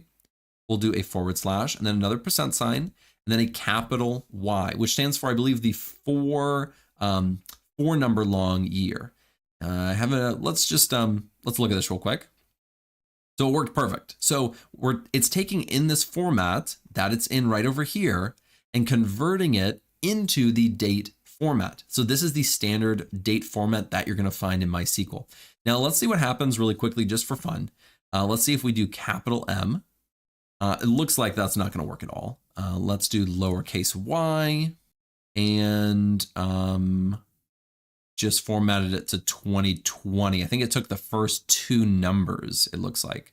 I don't know why it's doing that, if I'm being honest. But if we keep it with the capital Y as we should, this looks perfect. This looks exactly like what we're trying to do. So you can mess around with it. It depends on how the data is formatted in your original column when it converts it to the string to date. And there's a lot of different stuff. You should just look up date formatting in MySQL. Really interesting stuff. So we're going to update this date column to this, which is our new date column. Let's go ahead and do that. We're going to say update You guys should be getting used to this by now. That's the whole point, is getting used to doing these things. So we're going to set date equal to, and then we're going to put in this right here, the string to date. Go ahead and do this, and let's run it. Make sure it worked.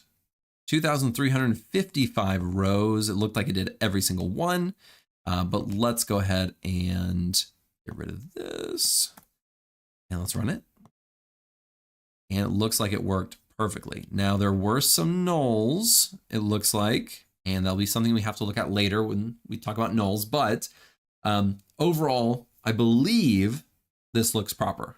Now, if we refresh this, let's refresh, let's come down to the date, you'll notice it is still a text. It's date, it's called text, but now it's in the date format. Now that's really important, and maybe I should have done that earlier if I'm being honest. Tried to convert it to a date column, it wouldn't work. It would give us an error. You just have to trust me on that one.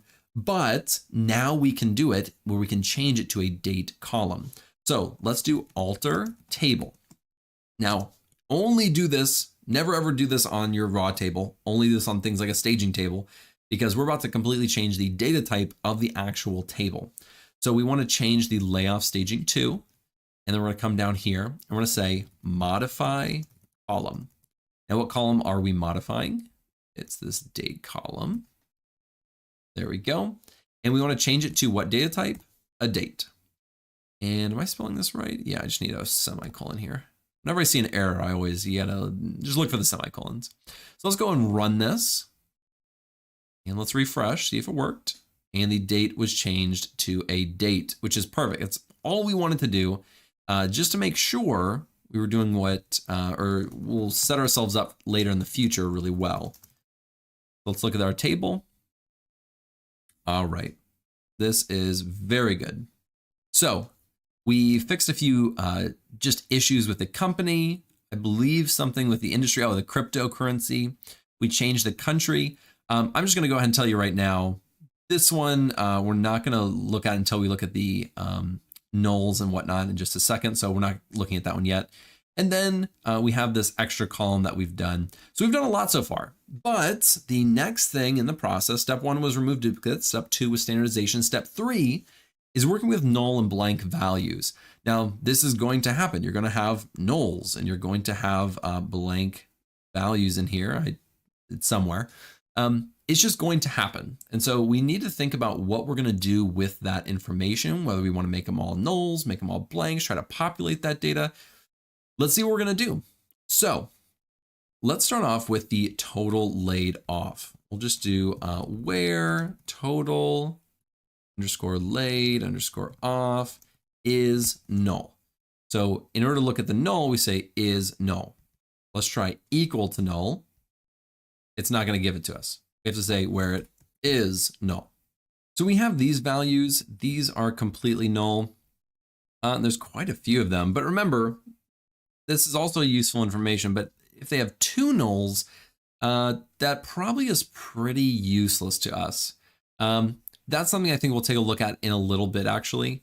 We'll say, and we may save this query, percentage laid off is null. So if they're both null, like these are all, I believe, fairly useless to us. These might be ones that we remove. So let's actually look at this in step 4. We look at removing rows and columns. But one thing we should take a look at, I remember this industry. Let's do industry, do distinct. This industry had some missing values. And let's take a look at that. Okay, so we have a missing value and we have a null here. So let's look at this query and let's say, where industry is null, or do industry is equal to a blank, like this. We'll select everything. Let's run this. All right. So it looks like there are a few that are blank. Now, what we can try to do is see if any of these have one that's populated. Let's take Airbnb, for example. Let's search for this really quickly. And this is 100%, it's just helpful. It's really, really helpful to be able to populate data that is populatable. Is that a word? Let's try it. So we'll say select everything. I just want to do where, spell that right, where company is equal to, and let's do Airbnb. There we go. Let's run this. And it looks like we have this one right here. So for example, these, whether they have them or not, we're going to try to populate these. If this Bally's or Carvana or Jewel had multiple layoffs, these ones should, if these ones aren't blank, if they have one that's not blank, we should be able to populate it. For example, not the one I was trying to do. If we look at Airbnb, this one has travel. So we know this is the travel industry. So we can populate this with travel. Again, we want this data to be the same. So if we're trying to look at, what industries were impacted the most, this row isn't going to be affected, or this row won't be in our output because it's blank. We want that to be travel to represent the data properly. So we want to update it. So if this one has travel, we should be able to update this row with this travel right here. So let's see how we can write this. And let me give myself some rows right here. All right. Now what we're going to need to do is try to do a join here. So let's try writing it out in a select statement, and then we'll just change it to an update if it works. So we're going to select everything, and we're going to do this from staging 2, and we'll call this ST2. And then we'll join on itself, because what we're going to do is we're going to check in this table, does it have one that is blank and not blank? If so, update it with the non-blank one. That's essentially, in layman terms, what we're trying to write, but writing it out could be a little bit more difficult. So we're going to join on itself, and we'll call this, let's actually call this table 1, T1 and T2, because they're the exact same table. And we'll do this on, and we're going to say T1.company is equal to T2.company. So the company has to be the same. That's important. And we probably should do the location is the same as well. Now we'll do and T1.location is equal to T2.location. I'm imagining, there's another Airbnb in like South America somewhere that's called Airbnb, but I'm just imagining a scenario, right? Where we have to think about different use cases rather than just large companies. So those other ones, they may have ones that are in different locations. We don't want those, we don't want to change them if they're not the same. So these are the same. Now what we want to find is we're going to say, we want to say where, then we'll do T1.industry is null. And then we want to check that T2.industry is not null. We'll say and T2.industry is not null. And let's just run this. Let's see if we get anything. So let's think this through, because we got nothing in our output. We're selecting everything. We're joining on the company and the location, where T1 industry is null and T2 industry is not null. Let's just get rid of this for a second. I just want to see if this changes anything. It doesn't.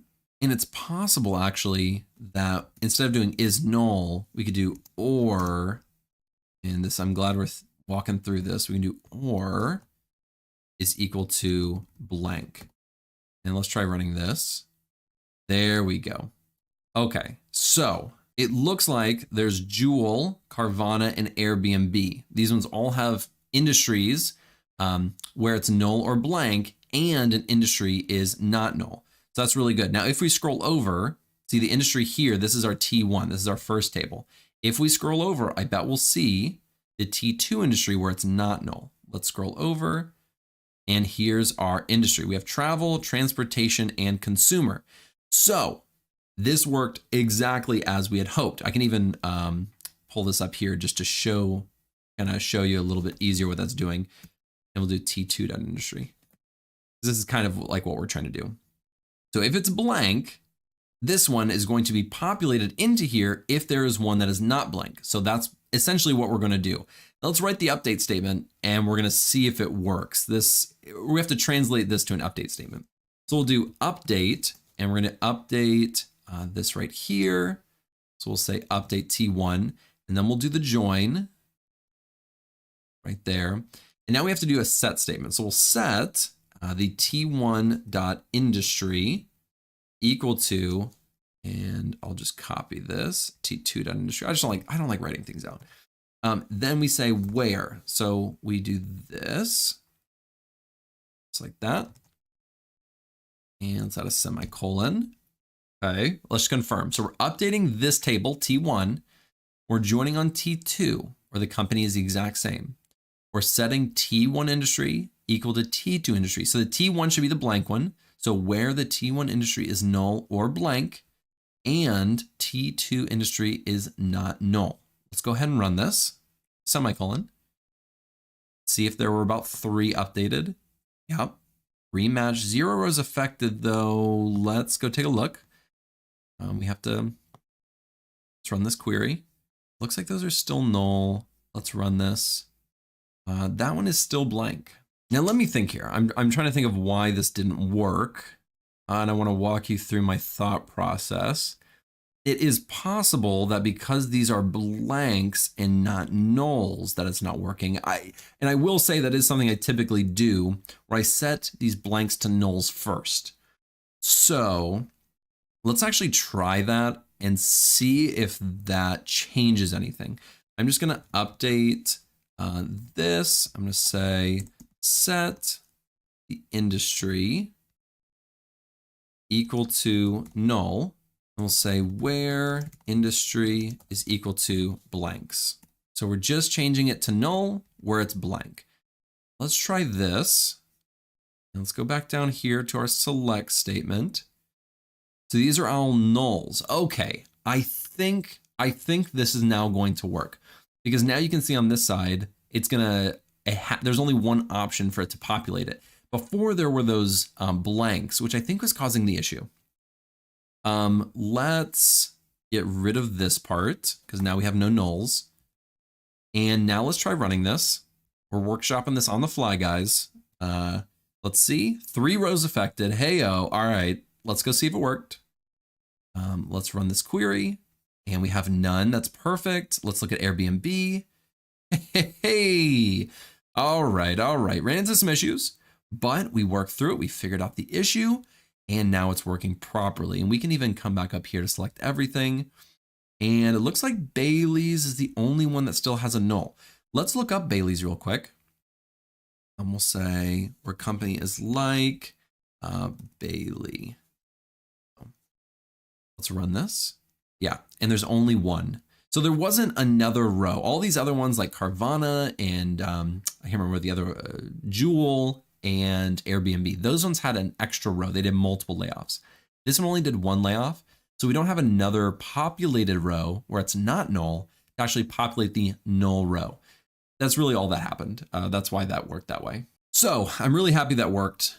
Awesome job, guys. I was starting to question myself. Do I even know how to use MySQL? I mean, I was really starting to question my abilities here. Let's take a look.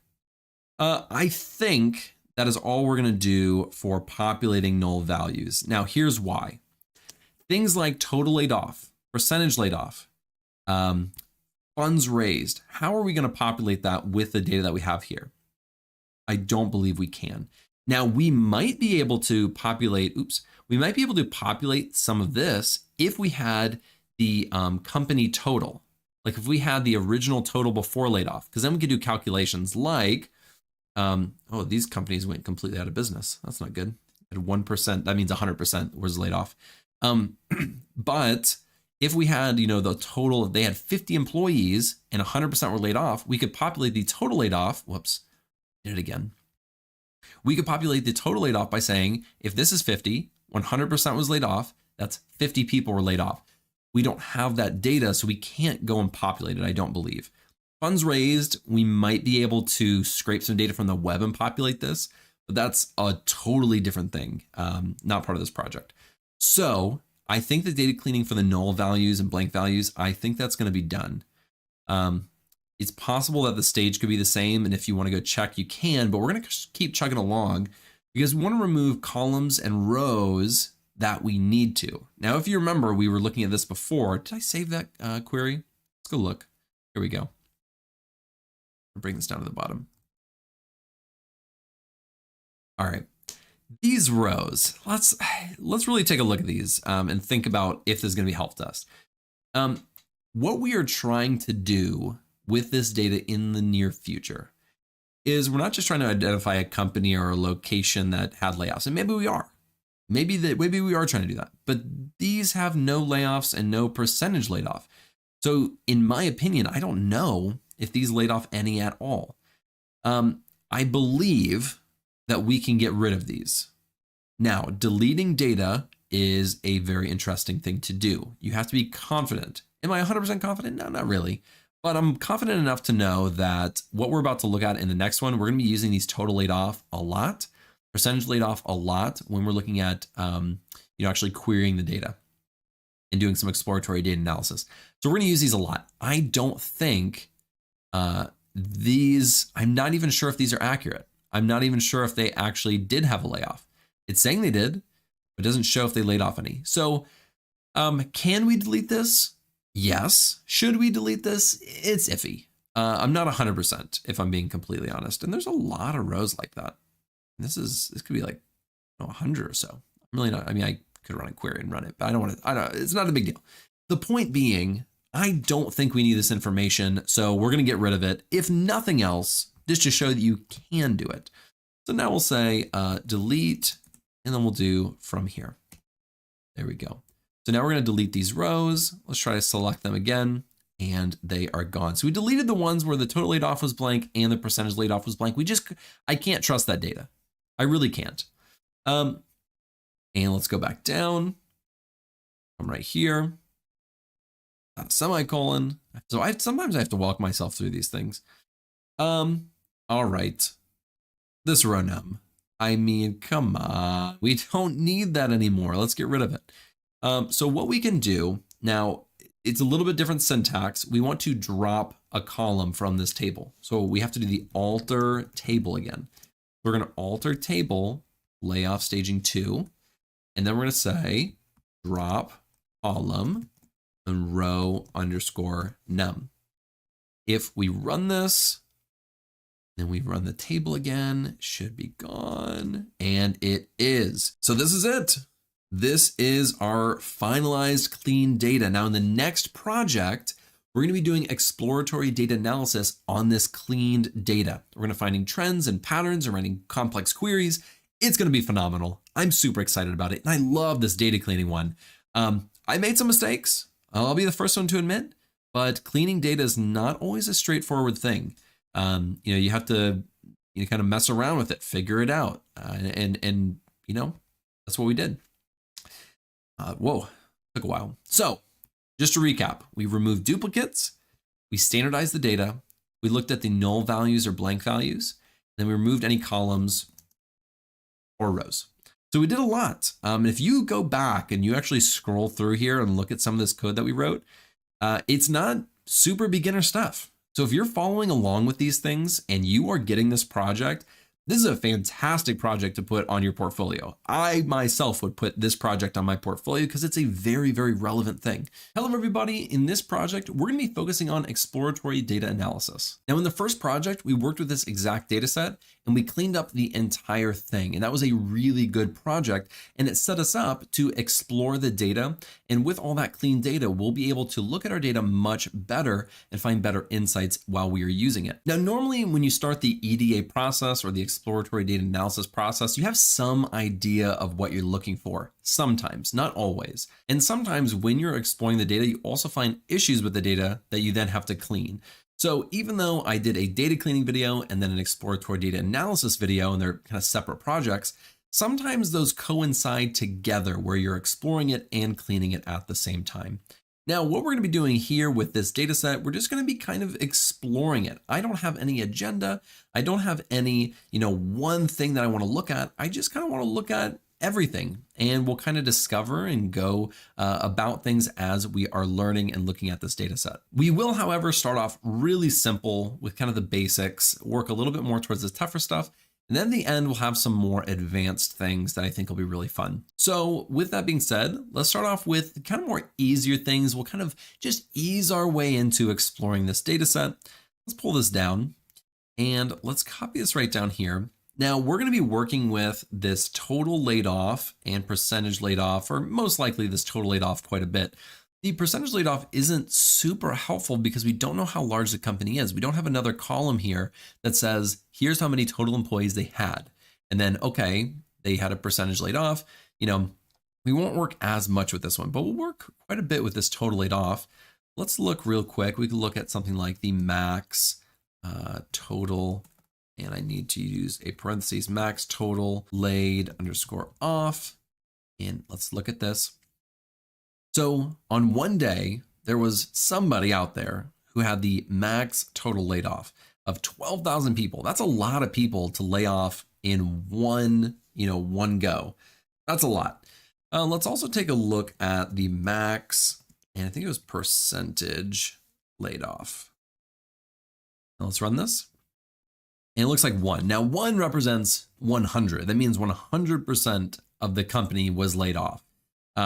And that's not great. That just means an entire company went under essentially. We can actually take a look at that because I'm interested to see, if there's any companies I recognize or can see where, and you come right down here, where the percentage laid off is equal to 1. Let's go ahead and look at this.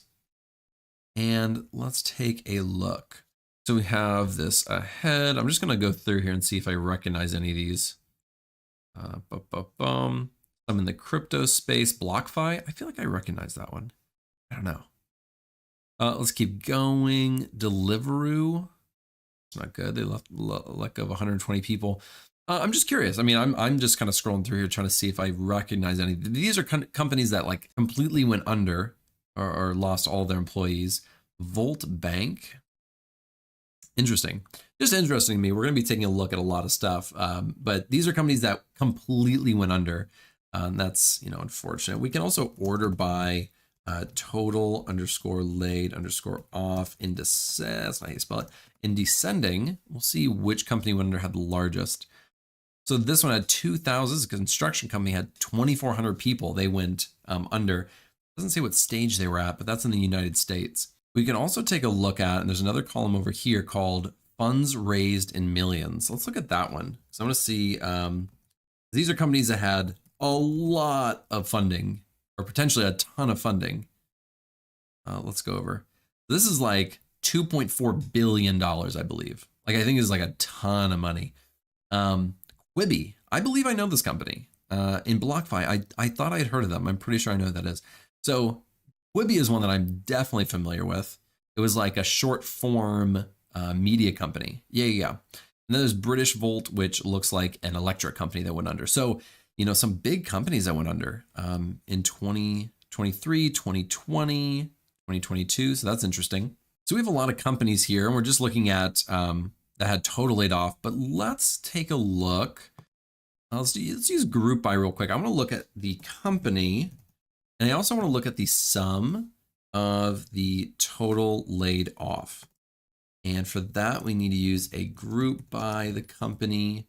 And let's just start with this. And I'm sure we'll use an order by in a second. Yeah, let's order by. Let's just do 2 for now in descending.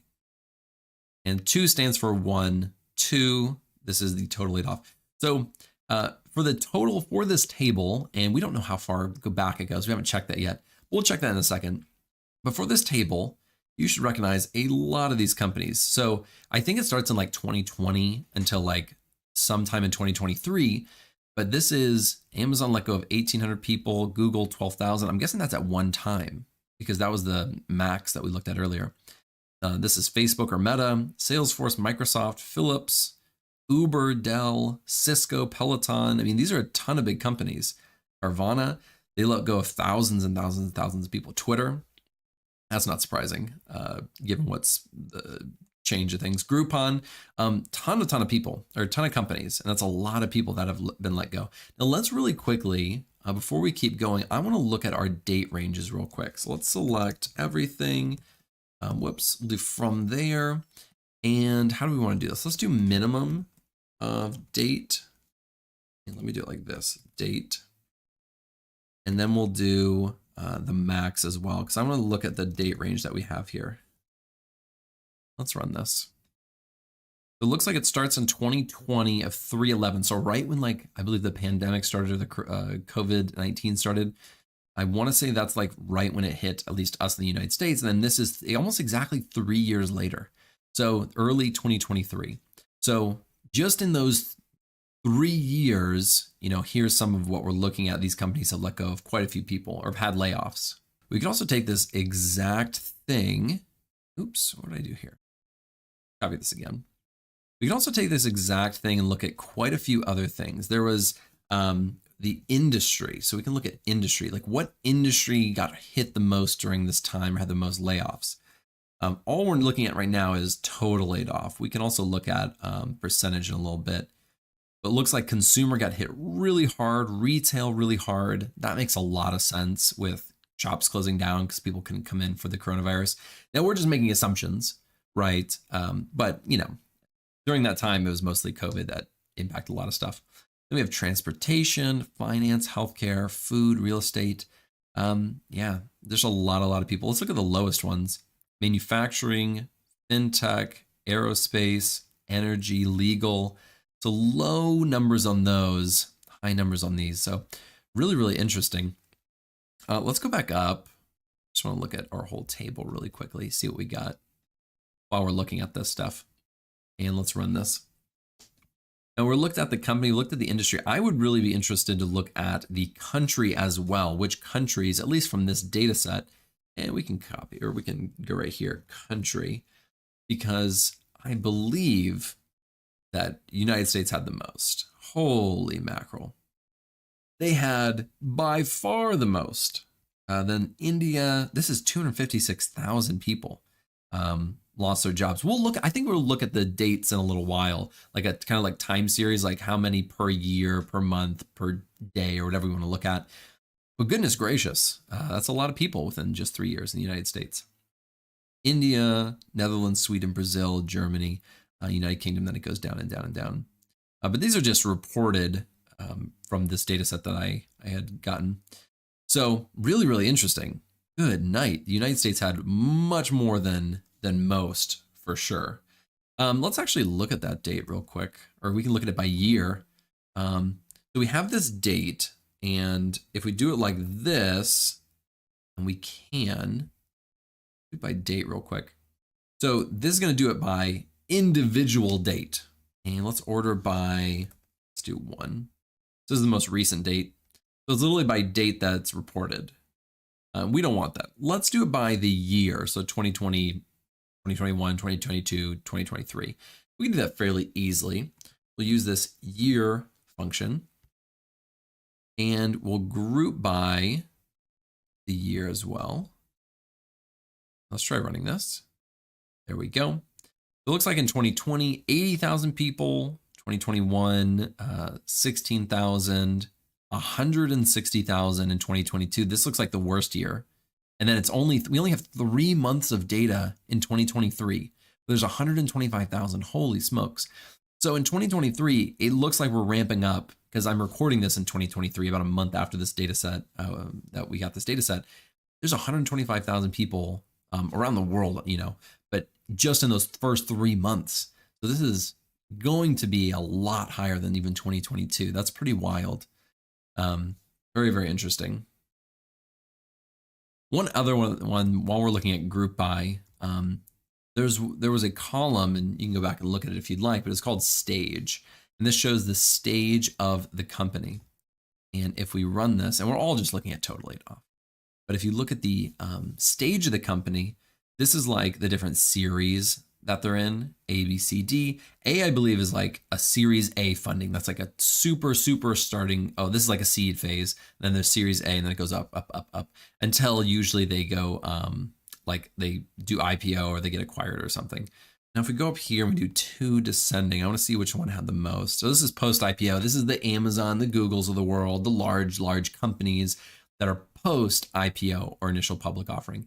Then there's unknown. We don't know which that is. A lot of, layoffs from acquisitions, C, D, B, all the way down. So it looks like most of it's coming from, these ones right here. Really, really interesting. Let's go look at percentages. I'm just going to literally trying to say literally.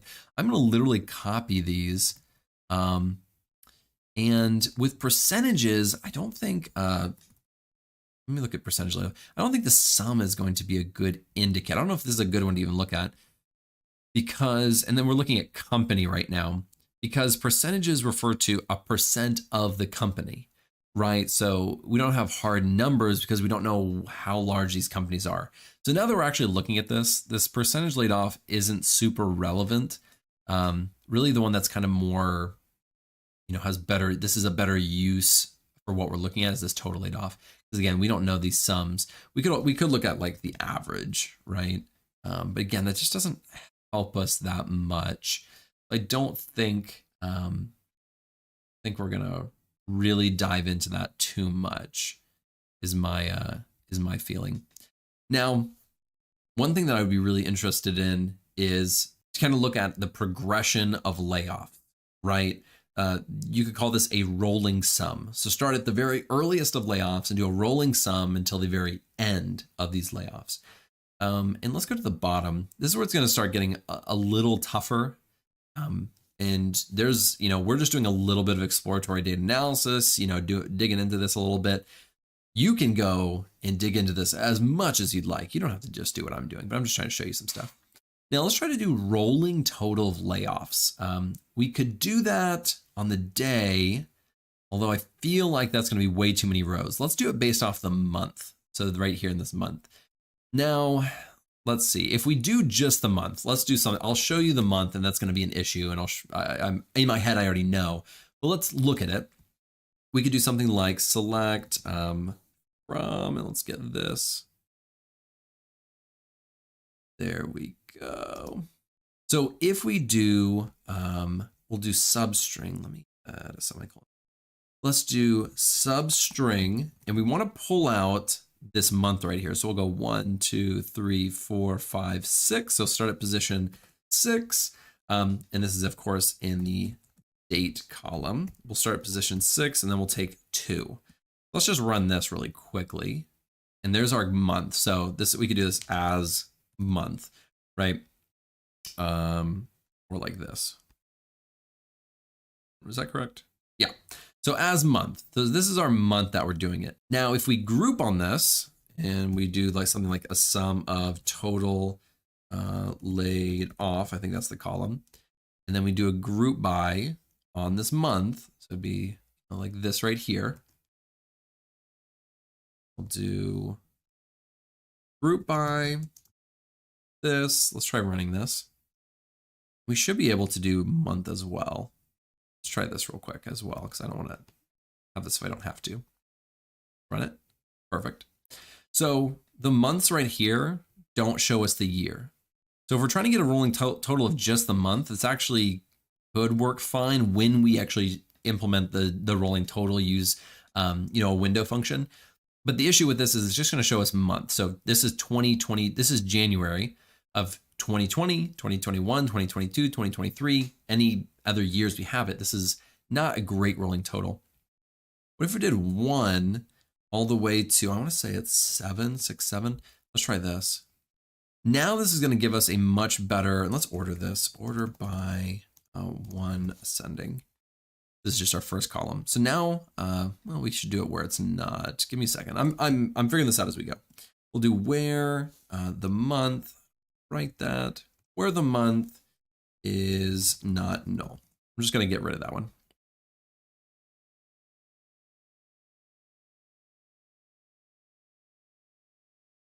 And of course, that doesn't work because we're looking at the substring. So let's try doing this. There we go. It just wasn't reading in that month that I was trying to use. Let's go down. Now, here's what we're going to do is we want to take it from the very first month and we're grouping everything. So these are all the layoffs from 2020 of 03. So that's March of 2020. Then we have April, May, and these are the layoffs. So this is really good. This is exactly what I was imagining in my head. So we want this, and this is just 12 months in a year, and we go all the way to the bottom. And I want to do a rolling sum of this. So let's see how we can do that. And we'll use this logic in a little bit. Let's copy this. And let's do select everything. We'll do right here.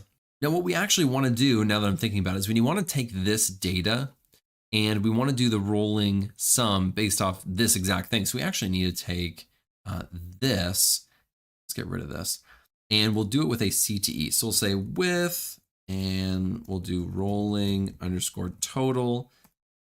That we'll say as, and then we'll put this in here just like that. So with rolling total as, now we're going to say select, and we'll just do from here. Now what we need to do is we need to select the month. So let's go ahead and select that month, and we'll take it just like this. So we'll select the month, and we need to do a rolling total. All we have to do for that is the sum of which column we're doing. Let's actually change this real quick. We're going to call this as total off. I'm just going to keep it simple. So the sum of total off. So now we're doing that, but we want to do it over. And all we need to add into here is an order by. We're not going to partition by anything because in here we already did a group by. So it's, kind of like partitioning it. We just need to say order by. And we just need to order by the month, I believe. So let's try that. And let's run it. Let's do that. And we actually need to, since we're doing this, we need this at the end. And we can rename this if we'd like. So we can do this as rolling underscore total, all lowercase. Now let's try running this. And let's see what we get. Okay, and this looks correct. So starting in 2020 of 03, we had 9,000 layoffs.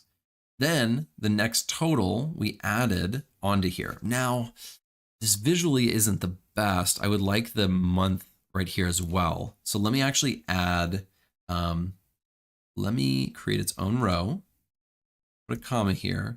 Then right here, I want to keep this total off so we can visually see better, much better. Okay, so we have the month, and as it goes down, we're having more laid off. Now this is our rolling total. Here's essentially how this works. It starts with 9,628. Then it adds on the next month, which is 26,000, which equals 36,000. Then it adds on the next month and we get 62. Adds on the next month, 69, right? It keeps going all the way down. This just shows each month how many were laid off. And this shows a month by month progression all the way down to the bottom. So let's just, take a look. So in 2020 of 03, we had 9,000. By the end of 2020, we had about 81,000 or so. Then at the beginning, right here, all the way down to 2021. By the end of 2021, we only had 96,000. So 2021 was a good year, it looks like, comparatively. We had 91,000 people let go. And here we only have 96,000 let go. So that's what, 81, that's only like 15,000 people. That's like nothing, comparatively. Then in 2022, things start ramping up dramatically. It looks like we have 12,000 people, 17,000, 16,000, and they're adding up. It's going from 97 all the way up to good night. Right before the holidays in 2022 of this past year, I mean, we had 247,000 people. So that's like 130 some thousand. My math's really bad. It's like 150,000. And then we only have, we have even more here actually. And then we only have the first 3 months of 2023. So these months right here were really devastating, just around the world. Now we can also break this out potentially by country. So we can see how many per country, but this is just around the world. That's a lot of people losing their jobs, all the way up to 383,000. So in this range, 383,000 from March of 2023 all the way back to March of 2020 lost their jobs. And this is just reported. I'm sure there was, much more than that. But this is at like tech companies, larger companies that have like Series A funding, IPOs, et cetera. But a lot of small businesses went out of business. So we don't have that information in this data set. So I think that's what we're going to do next, is kind of look at the company maybe, because I'm always interested in the company. And actually earlier, let's not do that one. Earlier, we're looking at the company, the sum of total laid off. Let's bring this down. Let's run that, because that's what rolling total is, by the way. Rolling totals are great. Really good for visualizations as well. Let's see. Yeah, so I want to take a look at these companies, but I want to see how much they were laying off per year. So instead of just looking at it as a total, we'll break it out by the year. Now, I'm just going to warn you, this most likely will be our last one in the lesson. This is going to be probably our hardest one yet, potentially. We'll see. Maybe the other one was harder earlier. Now, let's use this kind of as a starting point. But what we're going to need to do is we want to take the company, but I also want the date. So I need to do a comma and then date. So we need our date here, and I'm going to do that. I need to group by the date as well. So we'll do date, and let's run this. All right. Now this is just doing the company and the exact date. We don't want to do that. Let's actually do the year. Let's just look at the year. I think that'll be plenty. You could also do the exact same thing as we did above with the substring. Although I think that's going to get a little messier stuff, just a thought. Let's run this. Okay, so now we're looking at just the year. We're grouping by year. And let's order by, let's say the company. And we'll do that in ascending. There we go. And let's run this. So now we have it open. Let's see who, you can see people who made multiple layoffs. This is in 2020, they let go of 200. And then in 2023, they let go of 155. This is a company I've never heard of. So this is already looking really good. Now, let's say we wanted to use this. And what we want to do is we want to rank which years they laid off the most employees. Now, this is just a small sample. We'll look at more in just a little bit. We can actually look at, let's just do 3 descending, just like this. Should be large companies. So, some of these companies like Microsoft, even Amazon right here and Amazon right there, they let go of multiple or thousands of people in different years. So I want to rank those. I want to say, the highest one based off of the laid off should be ranked number 1. That's the year that they laid off the most people. So let's go ahead and try to do that. The thing we need to do is do a CTE. We'll start with that. Let me add some more things down here so we're good to go. So we'll do with, let's do company. So this is going to be the company year underscore year. We'll do it as, and that's what this is going to be. This is our company year. And we can do select everything from company year. It's going to be the exact query that we're looking at. Let's go ahead and run this. Okay, so this is good. Now I do want to change these columns, and I can do that right here. We'll do company. Let's call this years, and then I can do total laid off again. So total underscore laid underscore off. This is the sum, right? Total laid off per year. So let's go ahead and run this now. There we go. We have company, years, and total laid off. So this looks much better. And what we're going to do is select everything, but we want to partition it probably based off this years right here. And then we want to rank it based off how many they laid off in that year. So we'll get to see who laid off the most people per year, because some companies like Amazon, they let off multiple people per year, but was it the highest per year? That's kind of what we're going to look at. So we'll do dense underscore rank, and we're going to do that over. Now we're going to partition by, oops, that's not how you spell partition. Partition by, we want to partition by the years. So all of the 2021 layoffs will be in the same partition. All of the 2022 will be in the same partition. And we'll do years. And we want to also order by the total laid off. Now we want to do that in descending. So we'll do total laid off descending. And then we want to add this dense rank to it. So let's try it. Let's run this. Good night. That's a big one. So let's take a look. So in 2021, it looks like, or 2020, it looks like Uber had the highest. Now we want to take out these nulls. So let's do where years, let's say, is not null. And let's run that. There we go. So in 2020, and that's what we're partitioning on first, it looks like this is 1, 2, 3. These are the top ones. And let's order by, and let's order by the rank first. Let's call this as, bring it down. What do we want to call this? We'll call this as ranking. There we go. So order by ranking ascending. There we go. Now we have our ranking. So in 2020, this is the biggest one of layoffs. 2021, this is the biggest layoff, I guess. We'll have to take a look. In Meta, in 2022, they had the biggest layoff, and Google had the biggest layoff total for 2023. So this looks correct, but I kind of want to filter on this ranking to be able to only filter maybe the top like 5 companies per year. And I think we can do that. Let's actually get rid of this. I think what we should do is we should add this as another CTE and query off of that. So now we'll call this company underscore year underscore rank. So now we have the year rank as, we'll have our query. Oops, have our query. So now this is our company year rank. So now if we do select everything from company year rank, this, we run it. Okay, so now we have our rankings. Let's come down. Now we have our rankings, but I just want to filter it based off of that ranking. We'll say where ranking is greater than or equal to, let's say 5. We'll look at the top 5 rankings. Let's run this. And I said greater than, I wanted less than. Run that. That's looking good. Okay, so really quickly, we have in 2020, we had, these are the top 5 people who laid people off. Uber, Booking.com, Groupon, Swiggy, Airbnb. In 2021, the largest layoff was ByteDance, which I think is TikTok, right? Coursera, Zillow. Yeah, these are the top 5. So 2021 or 2022 and 2023 were definitely the largest as well.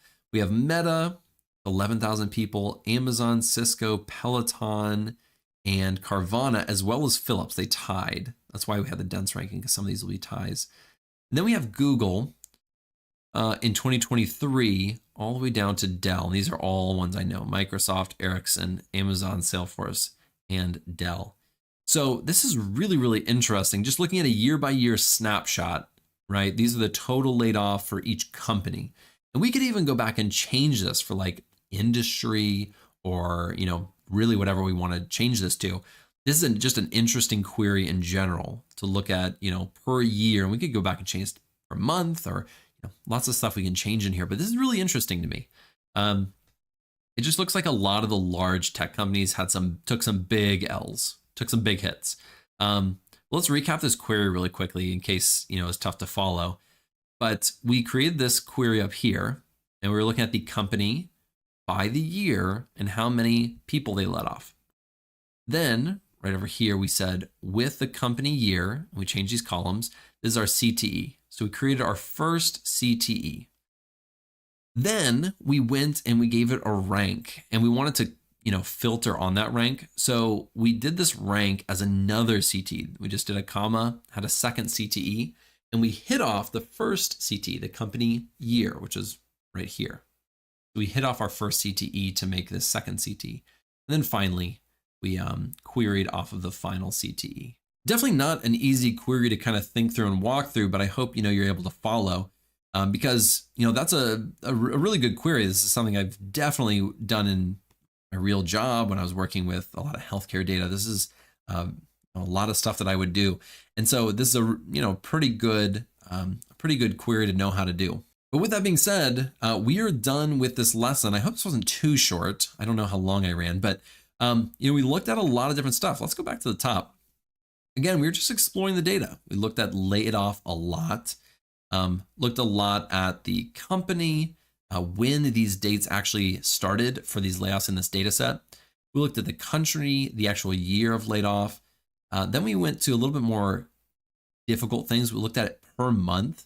So per month, how many layoffs they had, and then we did a rolling total. And this one was a pretty good one using that substring. I love substrings, man. They're awesome. Or lady, they're awesome. And then we came down here and we did the one we just did with multiple CTEs in the company. I think it was a really, really good, solid project. Combine that with that data cleaning project, and man, you got just a really good start with some MySQL projects. And this one can be expanded upon. don't stop where I stopped, right? Let me go back to the top. Don't stop where I stopped, right? This data set has so much data in it. You can do a lot of different things. And even if you want to, you could go and find these companies right over here, and you could try to get their total company that they had. And you could use this column a lot more. That'd be really interesting with some calculations there. So with that being said, that is the end of our exploratory data analysis project. I hope you enjoyed it. I hope you learned something both in the data cleaning project and in this exploratory data analysis project. That's what this is all about. And getting the confidence and gaining the experience to create these projects and add those to your portfolios. Speaking of which, if you haven't already, check out my video on how to create a free portfolio website using GitHub.